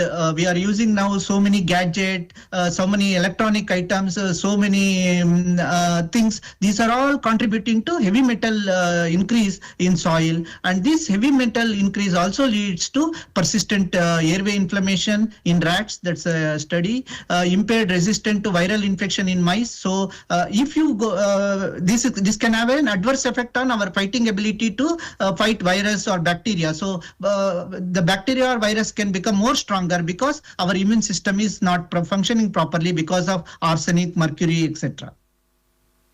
Again, these environmental pollutions can also lead to epigenetic changes, oxidative stress, xenotoxicity. So that means even father or mother is exposed to this. This can be transferred to children's, or that's the danger, or unborn babies, etc. Inflammation, that's a common cause or common thread of all these things. And also here in this paper, they discuss that association between long-term exposure to air pollution and immune-mediated diseases, mainly autoimmune diseases. And they show that as you get exposed to more and more air pollution, your risk of autoimmune diseases, developing autoimmune diseases increases statistically. For example, for rheumatoid arthritis, this particulate matter 2.5 shows significance, and multiple sclerosis also. So now we understand that our modern lifestyle has brought a lot of facility for us, and also it has leading to emerging health challenges. Now, as scientists, what we think, or what are the ways we can address this in a public health point of view. And also these ways should be available locally, like in a local environment you can able to find it. It should be cost effective, means we don't want to have some big interventions which are costly or which cannot be adopted economically viable, but it should be much more cost friendly, and such kind of approaches can we find in our traditional wisdom, because in our traditional society these challenges were not there, or they were much lesser. So is there a theory of holistic view of human health and happiness in our tradition, Vedic tradition, particularly I'm looking into that one. And is there a complementing practical approach that can be advocated for a holistic health approach in a public health point of view? In this context, I came across multiple publications on Panchakosha in Vedic literature, and this Panchakosha, as I mentioned, considers body as made up of 5 interconnected layers: Annamaya Kosha, Pranamaya Kosha, Manomaya Kosha, Vijnanamaya Kosha, and Anandamaya Kosha. And this interaction is bidirectional. So one will influence the other, and the other will influence the both above and below layers. And understanding this interaction may help us in developing a holistic healthy lifestyle in modern times. Coming to Annamaya Kosha, which is nurtured by food or nutrition we take, and now only I discussed how that food is changing through ultra-processed food, food additives like emulsifier, artificial color, or the plastics, microplastics, etc. entering, or pollutant entering. So how we can address this question? One interesting aspect in India is we grow largest scale of millet throughout the world. So you can see here in this article, millets journey from an ancient crop to sustainable and healthy food. So this particular crop, which was in our backside, ragi mudde or jola, these are all a staple diet in our culture that itself is emerging as one of the major health benefit. In mice, there have been studies where they have shown that millet can be used to prevent diabetes, as well as in case of in this paper they have shown that kodo millet is used for rheumatoid arthritis through immunomodulation. So they help to modulate the immune system, because they try to restore your gut microbiome, increase because they have a high fiber content. I'm not going deep into the mechanism, but these publications discuss that. Finger millet, which is our ragi, bran supplementation elevates obesity-induced oxidative stress. As I mentioned, obesity induces oxidative stress, but if you give with the finger millet bran, it reduces oxidative stress, inflammation, and gut microbial derangement in high-fat diet fed mice. Similarly, one more good thing about our tradition is fermented foods. We consume a lot of curd, all these fermented products. They have healthy fermenting bacteria, and they can also help us to restore our immune balance. As we shown here, lactic acid bacteria, fermented food, impact on immune system and consequence over type 2 diabetes mellitus. As I discussed food packaging, we had traditionally our own packaging system, which was mainly of natural material like leaves or adke plate kind of thing, or other traditional packaging way, which are not going to have any plastic, microplastic generation, and they will be eco-friendly and also healthy for us. And they will also increase the taste of the food that you consume. And here are an example of a couple who come up with the innovative idea of cloth bags and promoting it as an eco-friendly way for our modern challenges of plastic. So these all addresses our Annamaya Kosha to be in a better condition for our holistic life health view. Then we come to Pranamaya Kosha. For Pranamaya Kosha, yoga and pranayama is very popular. Once I moved to Germany, below my apartment there was a yoga shala. So I thought only when you go out of your culture, you see the importance of that. And Germans were taking yoga very enthusiastically and there are masters of yoga there and pranayama, etc. And these are becoming very popular because people are realizing that this is a very simple and very affordable. There is not much cost or anything, and also it is preventive because it acts to improve your organ functions like your respiratory system, etc. I have another small paper that I have published along with my student Anjana in this same National Institute of Vedic Sciences Symposium. Go in detail about the benefit of yoga and pranayama, and that's why I'm not repeating that here. Interested people can refer that reference. So doctors are suggesting that yoga for a preventive health, a holistic approach. Then we come to much more deeper aspect, that is Manomaya Kosha. Stress is a major factor in immune disbalance and also affecting the health, and what kind of food or addictions you have, it itself will affect your Manomaya Kosha. So they both go in both direction.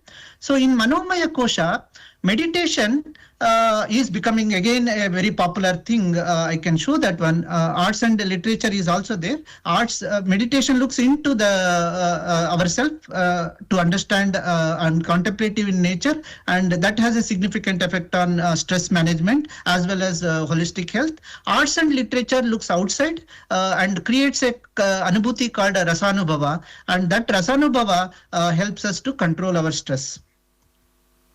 Is it only we are looking into that? No. Meditation, the next wave of meditation research is going to come from Harvard. That's what they are claiming. So there is a Harvard meditation research program. If you Google it, you can find it. And there are very good methodological study they are doing. And they are also looking into advanced meditation. That is, they are collaborating with the monks. Like here you can see Buddhist monks or yogis to understand by the practice, because you need different cohort. So these advanced meditators versus normal people, or such kind of cohort if you have, then the signal becomes much stronger, because these advanced meditators have done meditation for a very long time, and because of that they have certain changes that needs to be understood with respect to holistic life. Oxford University also has its own mindfulness section as shown here, and you can also Google it. Here, Mark Williams, Emeritus Professor of Clinical Psychology, University of Oxford, founder of Oxford Mindful Foundation. So such, not only we should be proud that even Western scholars are taking up this in a very sincere way and trying to address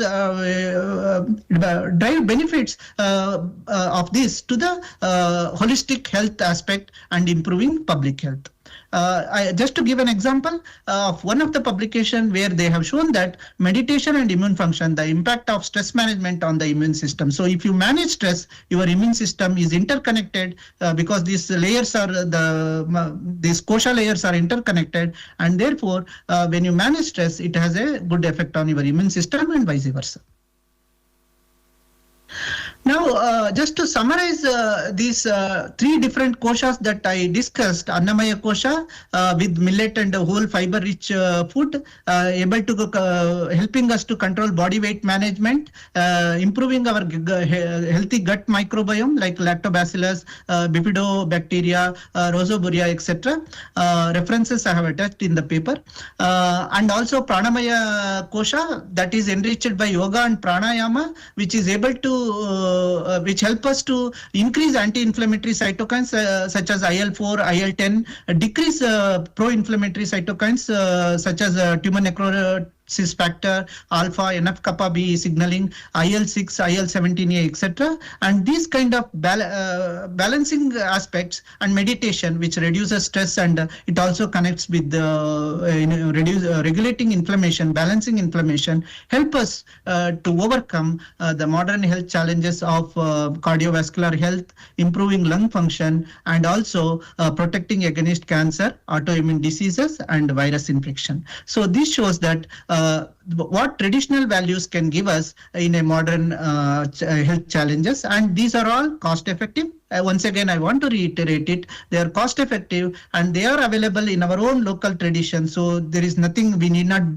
bring an expert from somewhere. They are there around yourself. But main thing is to build a satsanga. As Shankaracharya told, satsangatve, so sangatvam. So building a satsanga and traveling in this path, what you will get? That is a holistic reality, a reality or a knowledge which is known as Vijnanamaya kosha, where it says Sarva Bhuta Hite Rataha. That means it is not for alone, my pleasure. No, it is seeing it in a holistic way, nature, animal diversity, in that our existence. So our existence is not isolated from them, because that is going towards a self-destructive path. So humanity is progressing, but we have to ask the question where it is progressing. Is it progressing rapidly towards a self-destructive path, or we have to understand a higher knowledge, where that higher knowledge comes not from in a holistic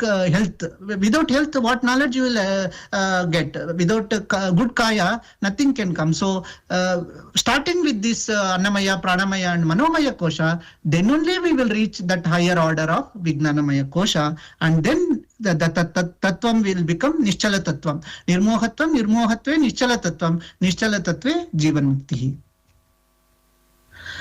And that leads to the Palashruti of this talk, that is Anandamaya kosha. So as we progress in this journey, improving our different koshas, this will help us to have certain inner happiness that is priceless. So there is no price for Sachidanandam. Concluding my talk, Sarve Jana Sukhino Bhavantu. Om Purnamadha Purnamidam Purnat Purnamudachyate Purnasya Purnamadaya Purnamevavashishyate. Om Shanti Shanti Shanti. And I am happy to follow up any discussion. Thank you.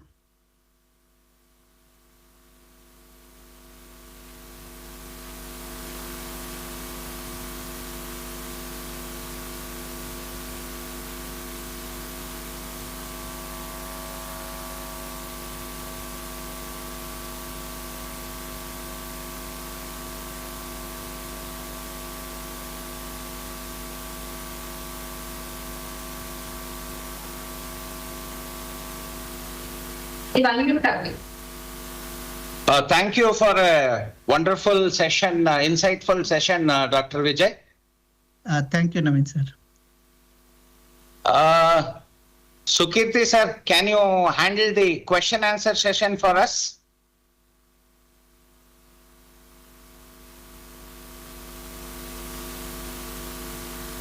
The session is open for any questions. Over to my colleague Sukirti or Dr. Lakshmi Narayan sir there.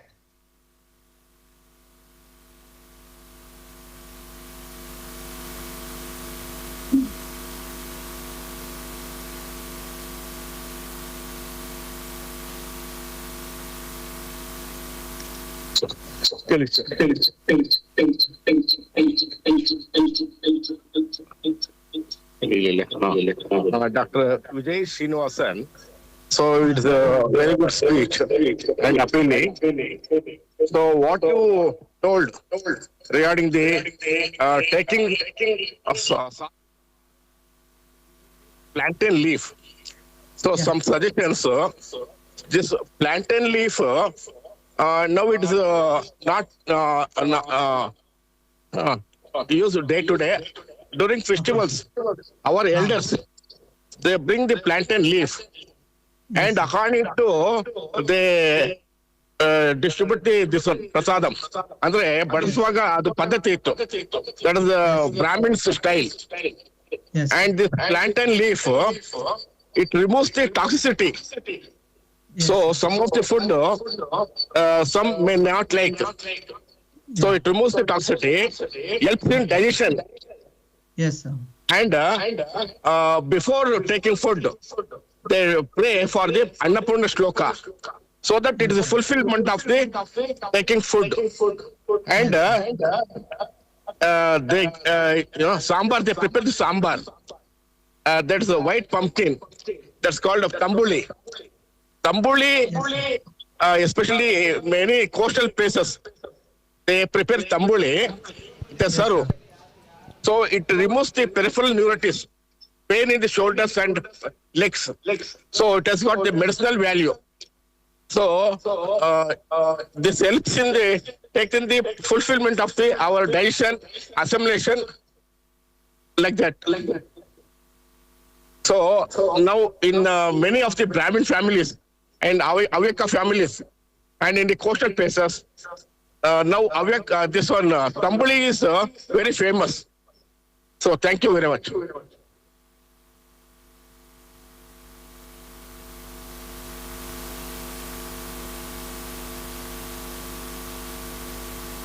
Thanks for the comments. I am audible, I think.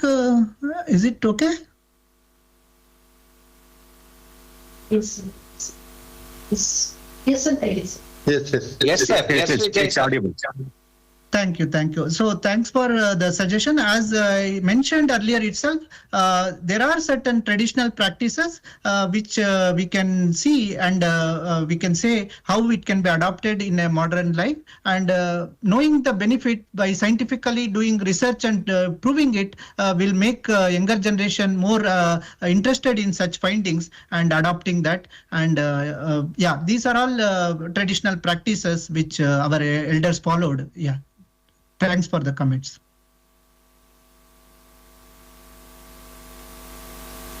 Lakshmi Narayan sir, any more questions to go?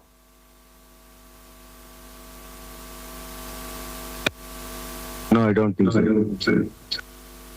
Okay, sir. Thank you.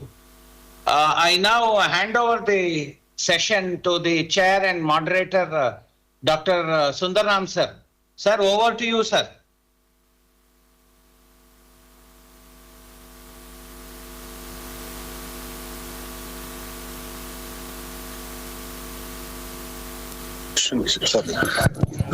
Distance.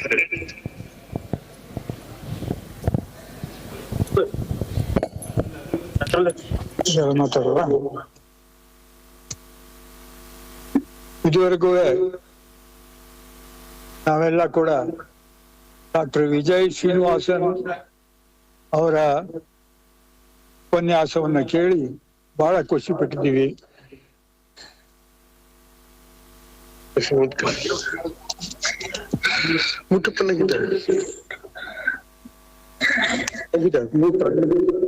ಮುಟ್ಟಿಲ್ಲ.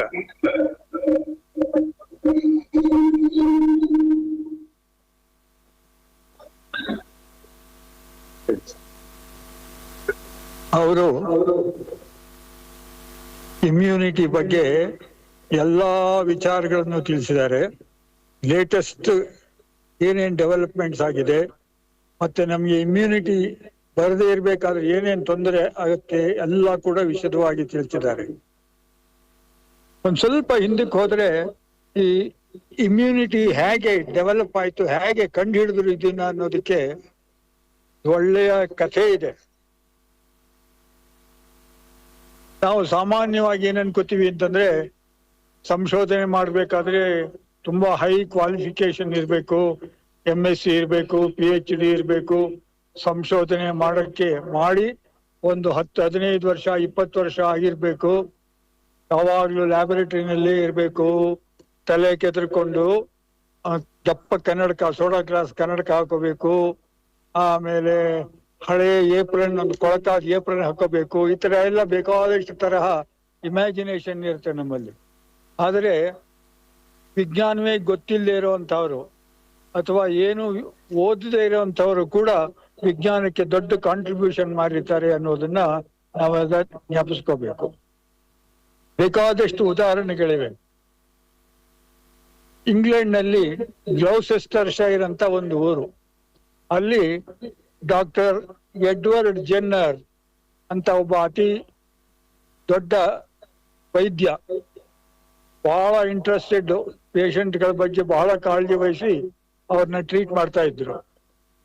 ಒಂದ್ಸಲ ಒಬ್ಬ ಗೌಳಿಗಿತ್ತಿ ಹಾಲ್ ಮಾರೋಳು doctor ಹತ್ರ ಬಂದ್ಲು. ಡಾಕ್ಟ್ರೇ, ನನಗೆ 3-4 ದಿನದಿಂದ ಮೈ ಸರಿ ಇಲ್ಲ, ಮೈ ಕೈ ಎಲ್ಲ ಒಂಥರ ಸಣ್ಣ ಸಣ್ಣ ಗುಳ್ಳೆಗಳ ತರ ಬಂದ್ಬಿಟ್ಟಿದೆ, ನನ್ಗೇನಾಗಿದೆ ಸ್ವಲ್ಪ ನೋಡಿ ಅಂತ ಕೇಳ್ಕೊಂಡು. ಜನರು ಅವ್ರನ್ನ ಕೂಲಂಕಷವಾಗಿ ಎಲ್ಲ ಪರಿಶೀಲನೆ ಮಾಡಿಬಿಟ್ಟು, ನಿನಗೆ ಸಿಡುಬು ರೋಗ ಬಂದಿದೆ ಅಮ್ಮ, ಸ್ಮಾಲ್ ಪಾಕ್ಸ್ ಅಂತ ಹೇಳಿದ್ರು. ಆಗಿನ ಕಾಲದಲ್ಲಿ ಸ್ಮಾಲ್ ಪಾಕ್ಸ್ ಅಂತಂದ್ರೆ ಬಹಳ ಭಯಂಕರವಾದ ರೋಗ. ಅದು ಬಹಳ ಸಾವಿರಾರು ಜನ ಸತ್ತೋಗಿದ್ರು. ಬದುಕು ಉಳಿದವರು ಮೈ ಮೇಲೆಲ್ಲ ಅವರಿಗೆ ಕಲೆಗಳು ಬಂದ್ಬಿಟ್ಟಿತ್ತು, ಕೆಲವರಿಗೆ ಕಣ್ಣೆಲ್ಲ ಕುರುಡಾಗ್ಬಿಟ್ಟಿತ್ತು. ಈ ತರ ಪರಿಸ್ಥಿತಿ ಇತ್ತು. ಅದಕ್ಕೆ ಯಾವ ತರಹ ಔಷಧಿನೂ ಇರಲಿಲ್ಲ. ಡಾಕ್ಟರ್ ಈ ತರ ಹೇಳಿದ ತಕ್ಷಣ ಆ ಹೆಂಗಸು ಹೆದರ್ಕೊಂಡ್ಬಿಡ್ತಾಳೆ ಅಂತ, ಭಯ ಬೀಳ್ತಾಳೆ ಅಂತ ಡಾಕ್ಟರ್ ಅವಳ ಮುಖಾನೇ ನೋಡ್ತಾ ಇದ್ರು. ಆದ್ರೆ ಅವಳು ಇಲ್ಲ, ನಗನಾಗ್ತಾ ಹೇಳಿದಂತೆ, ಇಲ್ಲ ಡಾಕ್ಟ್ರೆ, ನನಗೆ ಸಿಡುಬು ರೋಗ ಬರಕ್ ಸಾಧ್ಯವೇ ಇಲ್ಲ ಅಂತ. ಡಾಕ್ಟ್ರಿಗೆ ಆಶ್ಚರ್ಯ ಆಯ್ತು, ಇದೇನಿದು, ನಾನು ಇಷ್ಟೊಂದು ಕಷ್ಟಪಟ್ಟು 5-6 ವರ್ಷ ಓದ್ಬಿಟ್ಟು 20 ವರ್ಷದಿಂದ ಸರ್ವಿಸ್ ಮಾಡ್ತಾ ಇದ್ದೀನಿ, ಇಷ್ಟೊಂದು ಜನಕ್ಕೆ ನಾನು ರೋಗ ನಿವಾರಣೆ ಮಾಡಿದ್ದೀನಿ, ಕ್ವಶನ್ ಮಾಡ್ತಾಳಲ್ಲ, ಈ ತರ ನನಗೇನು ಚಾಲೆಂಜ್ ಮಾಡ್ತಿದ್ದಾಳಲ್ಲ ಅಂತ ಅವ್ರು ಕೇಳಿದಾರೆ. ನಿಮ್ಗೇನಮ್ಮ ಅನ್ನಿಸ್ತಾ ಇದೆ, ಯಾಕೆ ನೀಗ ಈ ತರ ಹೇಳ್ತಾ ಇದೀಯಾ, ನಿನಗ್ ಬರಲ್ಲ ಅಂತ ನಿಂಗೆ ಹೆಂಗ್ ಗೊತ್ತು ಅಂತ. ಅದಕ್ಕೆ ಅವಳು ಹೇಳ್ತಾಳೆ, ಇಲ್ಲ ಡಾಕ್ಟ್ರೆ, ನಾವು ಆಗ್ಲೇ ನಮ್ಗೆ ಕೌಪಾಕ್ಸ್ ರೋಗ ಬಂದು ನಾನು ಚೇತರಿಸ್ಕೊಂಡಿದ್ದೀನಿ. ದನ ಸಿಡ್ಬು ಅಂತ ಇನ್ನೊಂದು ರೋಗ ಇದೆ, ಆ ರೋಗ ಬಂದಿತ್ತು ನನಗೆ ಹಾಲು ಕರೆಯುವಾಗ, ದನಗಳಿಂದ ನನಗ್ ಬಂತು. ಅದೊಂದು ವಾರ ಸಫರ್ ಮಾಡಿದೆ, ಆಮೇಲೆ ಸರಿ ಹೋಯ್ತು. ಆದ್ರೆ ನನಗೆ ಸ್ಮಾಲ್ ಪಾಕ್ಸ್ ಖಂಡಿತ ಬರಕ್ ಸಾಧ್ಯನೇ ಇಲ್ಲ ಅಂತ. ಇದನ್ನ ಕೇಳ್ಬಿಟ್ಟು ಜನರಿಗೆ ಒಂಥರ ಶಾಕ್ ಆಗೋಯ್ತು.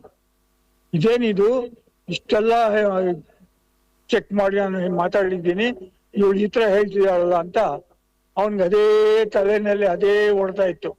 ಇದನ್ನ ಹೇಗಾದ್ರೂ ಮಾಡಿ ನೋಡ್ಬೇಕು, ಇದು ಸತ್ಯಾಸತ್ಯತೆ ಏನು ತಿಳ್ಕೋಬೇಕು ಅಂತ ಅಂದ್ಬಿಟ್ಟು ಒಂದು ಪ್ರಯೋಗವನ್ನೇ ಮಾಡ್ತಾನೆ, ಒಂದು ಭಯಂಕರ ಪ್ರಯೋಗ. ಆ ಪ್ರಯೋಗ ಏನಪ್ಪಾ ಅಂತಂದ್ರೆ, ಒಬ್ಬ 8-10 ವರ್ಷದ ಹುಡುಗನ್ನ ಆಸ್ಪತ್ರೆಗೆ ಕರ್ಕೊಂಬರ್ತಾರೆ. ಕರ್ಕೊಂಬಂದ್ಬಿಟ್ಟು ಅವನ ಕೈ ಮೇಲೆ 2 ಬ್ಲೇಡ್ ತಗೊಂಡು 2 ಕೀರು ಎಳಿತಾರೆ. ಅವಾಗ ರಕ್ತ ಚಿಮ್ಮತ್ತೆ. ಆವಾಗ ಕೌಪಾಕ್ಸ್ ದನ ಸಿಡುಬಿನಿಂದ ನರಳ್ತಾ ಇರೋ ರೋಗಿ ಅವನ ಗುಳ್ಳೆಯಿಂದ ಒಂದ್ ಸ್ವಲ್ಪ ಕೀವನ್ನ ತೆಗೆದು ಆ ರಕ್ತದ ಮೇಲೆ ಇಡ್ತಾರೆ. ಅದು ದೇಹದೊಳಗೆಲ್ಲ ಹರಡ್ಕೊಳ್ಳುತ್ತೆ. ಆ ಹುಡುಗನಿಗೆ 1-2 ದಿನದಲ್ಲಿ ರೋಗ ಬರುತ್ತೆ, ದನ ಸಿಡುಬಿನ ರೋಗ ಬರುತ್ತೆ. ಆಮೇಲೆ ಅದಕ್ಕೆ ಔಷಧಿ ಕೊಡ್ತಾರೆ, ಆ ಹುಡುಗ ನಾರ್ಮಲ್ ಆಗ್ತಾನೆ. ಆಮೇಲೆ ಒಂದು 20 ದಿನ 30 ದಿನ ಆದ ತಕ್ಷಣ ಮತ್ತೊಂದು ಪ್ರಯೋಗ ಮಾಡ್ತಾನೆ. ಆ ಹುಡುಗನ್ನೇ ಕರೆದ್ಬಿಟ್ಟು, ಆಮೇಲೆ ಈ ಸಲ ಕೌಪಾಕ್ಸ್ ಅನ್ನ ಆಗಿರೋದ್ ನೆಕ್ಸ್ಟ್ ಸ್ಮಾಲ್ ಪಾಕ್ಸ್ ನಿನ್ನ ನರಳ್ತಾ ಇರೋ ಒಬ್ಬ ರೋಗಿಯಿಂದ ಕೀವನ್ನ ತೆಗೆದು ಅದನ್ನ ಕೂಡ ಇದೇ ಹುಡುಗನಿಗೆ ಮತ್ತೆ ಚುಚ್ಚುತ್ತಾರೆ. ಮೈಯೆಲ್ಲ ನಡಗಕ್ಕೆ ಶುರು ಆಗ್ಬಿಡುತ್ತೆ. ಅಯ್ಯೋ, ಹುಡುಗನ ಜೀವ ಏನಾಗುತ್ತೋ ಏನ್ ಕಥೆನೋ ಅಂತ ಭಯ. ಆದ್ರೂ ನೋಡೇ ಬಿಡೋಣ ಅಂತ ಒಂದು ಧೈರ್ಯ ಮಾಡಿ ನುಗ್ಬಿಟ್ಟಿದ್ದಾರೆ. ಊಟ ಗೀಟ ಎಲ್ಲ ಬಿಟ್ರು, ನಿದ್ದೆ ಮಾಡೋದ್ ಬಿಟ್ರು, ಯಾವಾಗ್ಲೂ ಹುಡುಗನ್ ಸುತ್ತಾನೆ ಓಡಾಡ್ತಾ ಇದ್ರು. ಆಯ್ತು, ಒಂದಿನ ಆಯ್ತು, ಆ ಹುಡುಗಂಗೆ ಏನಾಗ್ಲಿಲ್ಲ. 2 ದಿನ ಆಯ್ತು, ಏನಾಗ್ಲಿಲ್ಲ. 5 ದಿನ ಆಯ್ತು, 10 ದಿನ ಆಯ್ತು, 15 ದಿನ ಆಯ್ತು, ಏನೇ ಆದ್ರೂ ಕೂಡ ಹುಡುಗಂಗೆ ಏನೂ ಆಗ್ಲಿಲ್ಲ. ಆ ಹುಡುಗ ನಾರ್ಮಲ್ ಆಗೇ ಇದ್ದ. ನೋಡ್ಬಿಟ್ಟು ಆಶ್ಚರ್ಯ ಆಗೋಯ್ತು. ಏನಿದು ಆ ಹೆಂಗಸು ಹೇಳಿದ್ದು ಎಷ್ಟು ಸತ್ಯ, ಈ ವಿಚಾರ ಏನು ಗೊತ್ತೇ ಇರ್ಲಿಲ್ವಲ್ಲ ಇದುವರೆಗೂ ಅಂತಂದ್ಬಿಟ್ಟು ಅವನಿಗೆ ಬಹಳ ಆಶ್ಚರ್ಯ ಆಗೋಯ್ತು. ಅಲ್ಲಿಂದ ಶುರುವಾಯ್ತು ಬೇರೆ ಬೇರೆ ಇತರ ಸಂಶೋಧನೆ ಮಾಡಿ ಆಮೇಲೆ ಕಂಡುಹಿಡಿದಿದ್ದು ಇದು ಈ ತರ ಆಗತ್ತೆ, ಸಾಧ್ಯ ಇದೆ. ಈ ಕೌಪಾಕ್ಸ್ ಅನ್ನೋದು ಒಂದು ತರಹ ಸಿಡುಬು. ಅದಕ್ಕೆ ರೋಗಾಣುಗಳು ಬಹಳ ಮೈಲ್ಡ್ ಆಗಿರುತ್ತೆ, ಕ್ರೂರವಾಗಿರಲ್ಲ. ಸೊ ಅದು ನಮ್ಮ ದೇಹದೊಳಗೆ ಬಂದಾಗ ಅದಕ್ಕೆ ವಿರುದ್ಧವಾಗಿ ನಮ್ಮ ದೇಹದಲ್ಲಿ ಬೇಕಾದಷ್ಟು ಆಂಟಿಬಾಡೀಸ್ ಪ್ರೊಡ್ಯೂಸ್ ಆಗುತ್ತೆ. ಈ ಆಂಟಿಬಾಡೀಸ್ ನಮ್ಮ ದೇಹದಲ್ಲಿ ಹಾಗೆಯೇ ಉಳ್ಕೊಳ್ಳುತ್ತವೆ. ಈ ಕೌಪಾಕ್ಸ್ ರೋಗದ ಎಲ್ಲ ಜೀವಾಣುಗಳನ್ನು ಸಾಯಿಸ್ಬಿಡುತ್ತವೆ. ಆದ್ರೂ ಅದು ಹಾಗೆ ಉಳ್ಕೊಳತ್ತೆ. ಆಂಟಿಬಾಡೀಸ್ ನಮ್ಮ ದೇಹದಲ್ಲಿ ಹಾಗೆಯೇ ಉಳ್ಕೊಳತ್ವೆ. ನೆಕ್ಸ್ಟ್ ಇನ್ನೂ ಕ್ರೂರವಾಗಿರುವಂತ ಸ್ಮಾಲ್ ಪಾಕ್ಸ್ ಜರ್ಮ್ಸ್ ನ ಕೂಡ ನಮ್ಮ ದೇಹದೊಳಗೆ ಬಿಟ್ರೆ ಈಗಾಗ್ಲೇ ಇರುವಂತ ಆಂಟಿಬಾಡೀಸು ಈ ರೋಗಾಣುಗಳನ್ನು ಕೂಡ ಸಾಯಿಸ್ಬಿಡುತ್ತೆ. ಅದನ್ನ ಈ ರೋಗ ಬರಕ್ ಸಾಧ್ಯವೇ ಇಲ್ಲ. ಸೊ ಇಲ್ಲಿಂದ ಶುರುವಾಯಿತು ಇಮ್ಯುನಿಟಿ, ದಿಸ್ ಡಿಫೆನ್ಸ್ ಸಿಸ್ಟಮ್. ನಮ್ಮ ದೇಹದಲ್ಲೇ ಒಂದು ಡಿಫೆನ್ಸ್ ಸಿಸ್ಟಮ್ ಇದೆ. ಈ ಸಿಸ್ಟಮ್ ಯಾವಾಗ ಬೇಕೋ ಆವಾಗ ಕೆಲಸ ಮಾಡುತ್ತೆ. ಕೆಲವು ಅದರಲ್ಲಿ ಟೆಂಪರರಿ ಆಗಿರುತ್ತೆ, ಕೆಲವು ಪರ್ಮನೆಂಟ್ ಆಗಿರುತ್ತೆ. ಉದಾಹರಣೆಗೆ ಈಗ ನೆಗಡಿ ಬಂತು ಅಂತ ಇಟ್ಕೊಳ್ಳಿ. ನೆಗಡಿ ಬಂದಾಗ ಅದಕ್ಕೆ ಒಂದು ಆಂಟಿಬಾಡೀಸ್ ಪ್ರೊಡ್ಯೂಸ್ ಆಗುತ್ತೆ. ಆದ್ರೆ ಇದು ಪರ್ಮನೆಂಟ್ ಅಲ್ಲ, ಟೆಂಪರರಿ, ಫ್ಯೂ ಡೇಸ್ ಅಷ್ಟೇನೆ. ಆದ್ರೆ ಟೈಫಾಯ್ಡ್ ಬಂತು ಅಂತ ಇಟ್ಕೊಳ್ಳಿ, ಆವಾಗ ಆಂಟಿಬಾಡೀಸ್ ಪ್ರೊಡ್ಯೂಸ್ ಆದಾಗ ಅದು ಲೈಫ್ ಲಾಂಗ್ ಇರುತ್ತೆ, ಪರ್ಮನೆಂಟ್ ಆಗಿ ಇರುತ್ತೆ. ಸೊ ಇಲ್ಲಿಂದ ಗ್ರಾಜುವಲ್ ಆಗಿ ಇಮ್ಯುನಿಟಿ ಸಿಸ್ಟಮ್ ಡೆವಲಪ್ ಆಗಿ ಈಗ ಈ ಲೆವೆಲ್ಗೆ ಬಂದಿದೆ. ಸೊ ಇದನ್ನ ವಿಜಯ್ ಶ್ರೀನಿವಾಸನ್ ಅವರು ಬಹಳ ವಿಶದವಾಗಿ ನಮ್ಗೆಲ್ಲ ತಿಳಿಸಿದ್ದಾರೆ. ನಿಮ್ಮೆಲ್ಲರ ಪರವಾಗಿ ಅವರಿಗೆ ಥ್ಯಾಂಕ್ಸ್ ಹೇಳಿ ನನ್ನ ಮಾತು ಮುಗಿಸ್ತೀನಿ. Thank you. Sir, thank you very much. Nimma your expertise, your experience made this moderation, and your words and your narration was an icing on the cake, sir. The cake was actually from Dr. Vijay. Thank you so much, sir.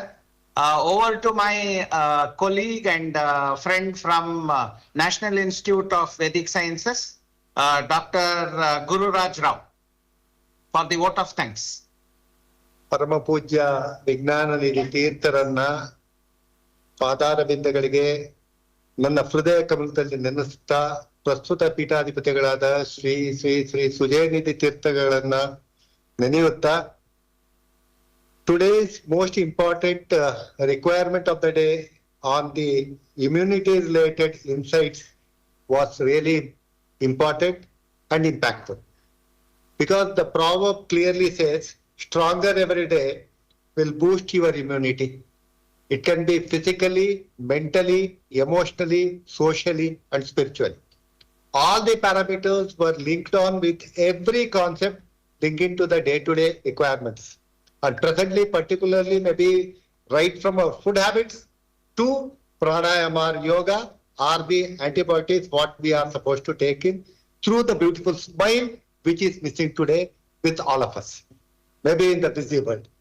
Keeping that mind, I sincerely thank the chairperson, the moderator, Dr. Sundaram, and I personally request Professor N.G. Muralidhar sir, the Honorable Principal, to honor Dr. Sundaram sir with a memento and with due respects, please.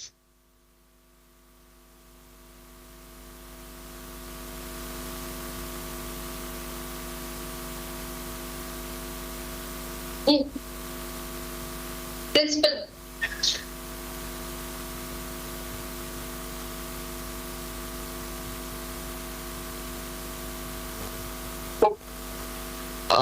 Thank you, sir. Thank you very much. I humbly request Dr. Chandrasekharappa to address the gathering. Sir, kindly take the mic, sir.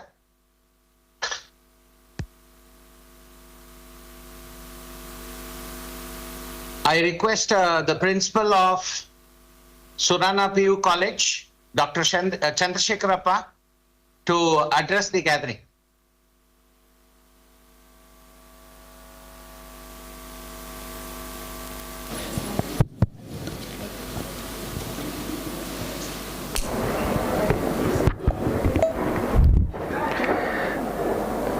ಎಲ್ಲರಿಗೂ ನಮಸ್ಕಾರ. ನನಗೆ ಈ ಒಂದು ವಿಜ್ಞಾನ ವಿವೇಚನೆಗಳನ್ನು discuss ಮಾಡೋಕ್ಕೆ ಕರೆದಿರೋದು ತುಂಬ ಸಂತೋಷದ ವಿಚಾರ. ಹಾಗೆ ಈಗ ಸುಮಾರಷ್ಟು ಡಿಗ್ರಿ ಕಾಲೇಜ್ನಲ್ಲಿ ವಿಜ್ಞಾನ ವಿದ್ಯಾರ್ಥಿಗಳ ಸಂಖ್ಯೆ ತುಂಬ ಗಣನೀಯವಾಗಿ ಕಮ್ಮಿ ಆಗ್ತಾ ಇದೆ.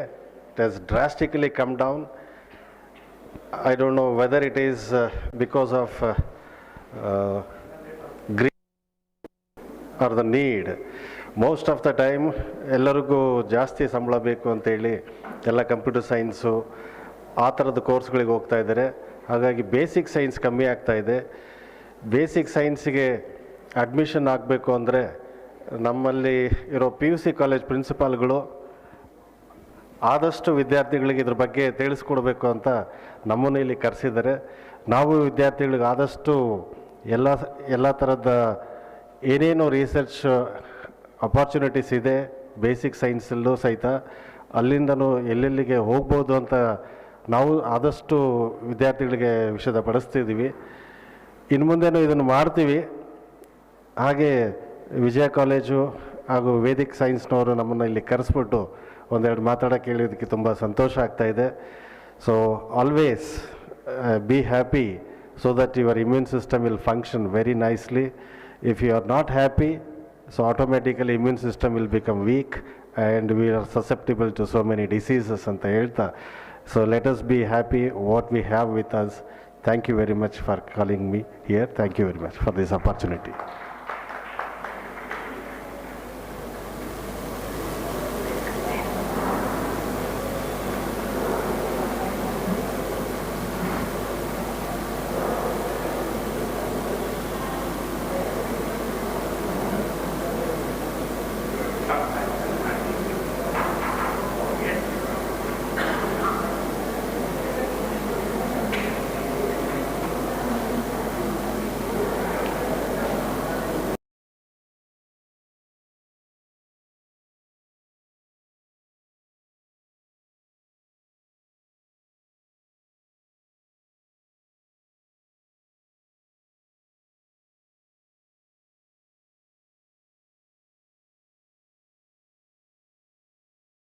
Surana PU College for having accepted our invitation and addressed our needs also.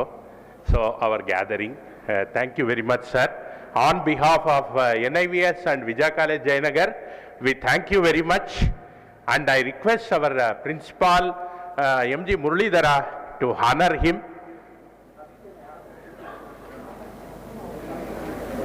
Very nice that you have come, sir.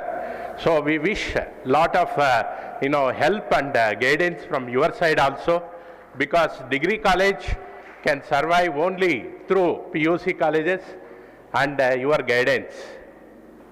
Thank you very much, sir. I also thank all the participants who are gathered here, and Vijay Srinivasan for having given this beautiful lecture, and Ashalata madam for having guided him, and our principal who has come here to honor the guests. Thank you one and all. Over to the next program and announcement. Thank you.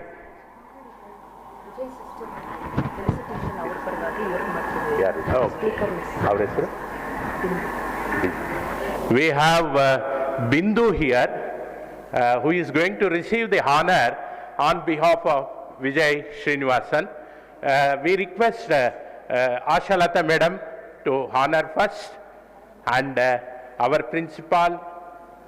I request our chairperson of today's symposium, today's talk, sir, can you please honor the speaker incognito? Thank you. I request a big round of applause from our audience.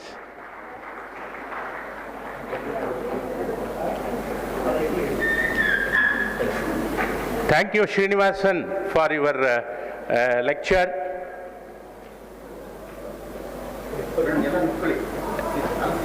We will have a photograph. Thank you.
Say thank you.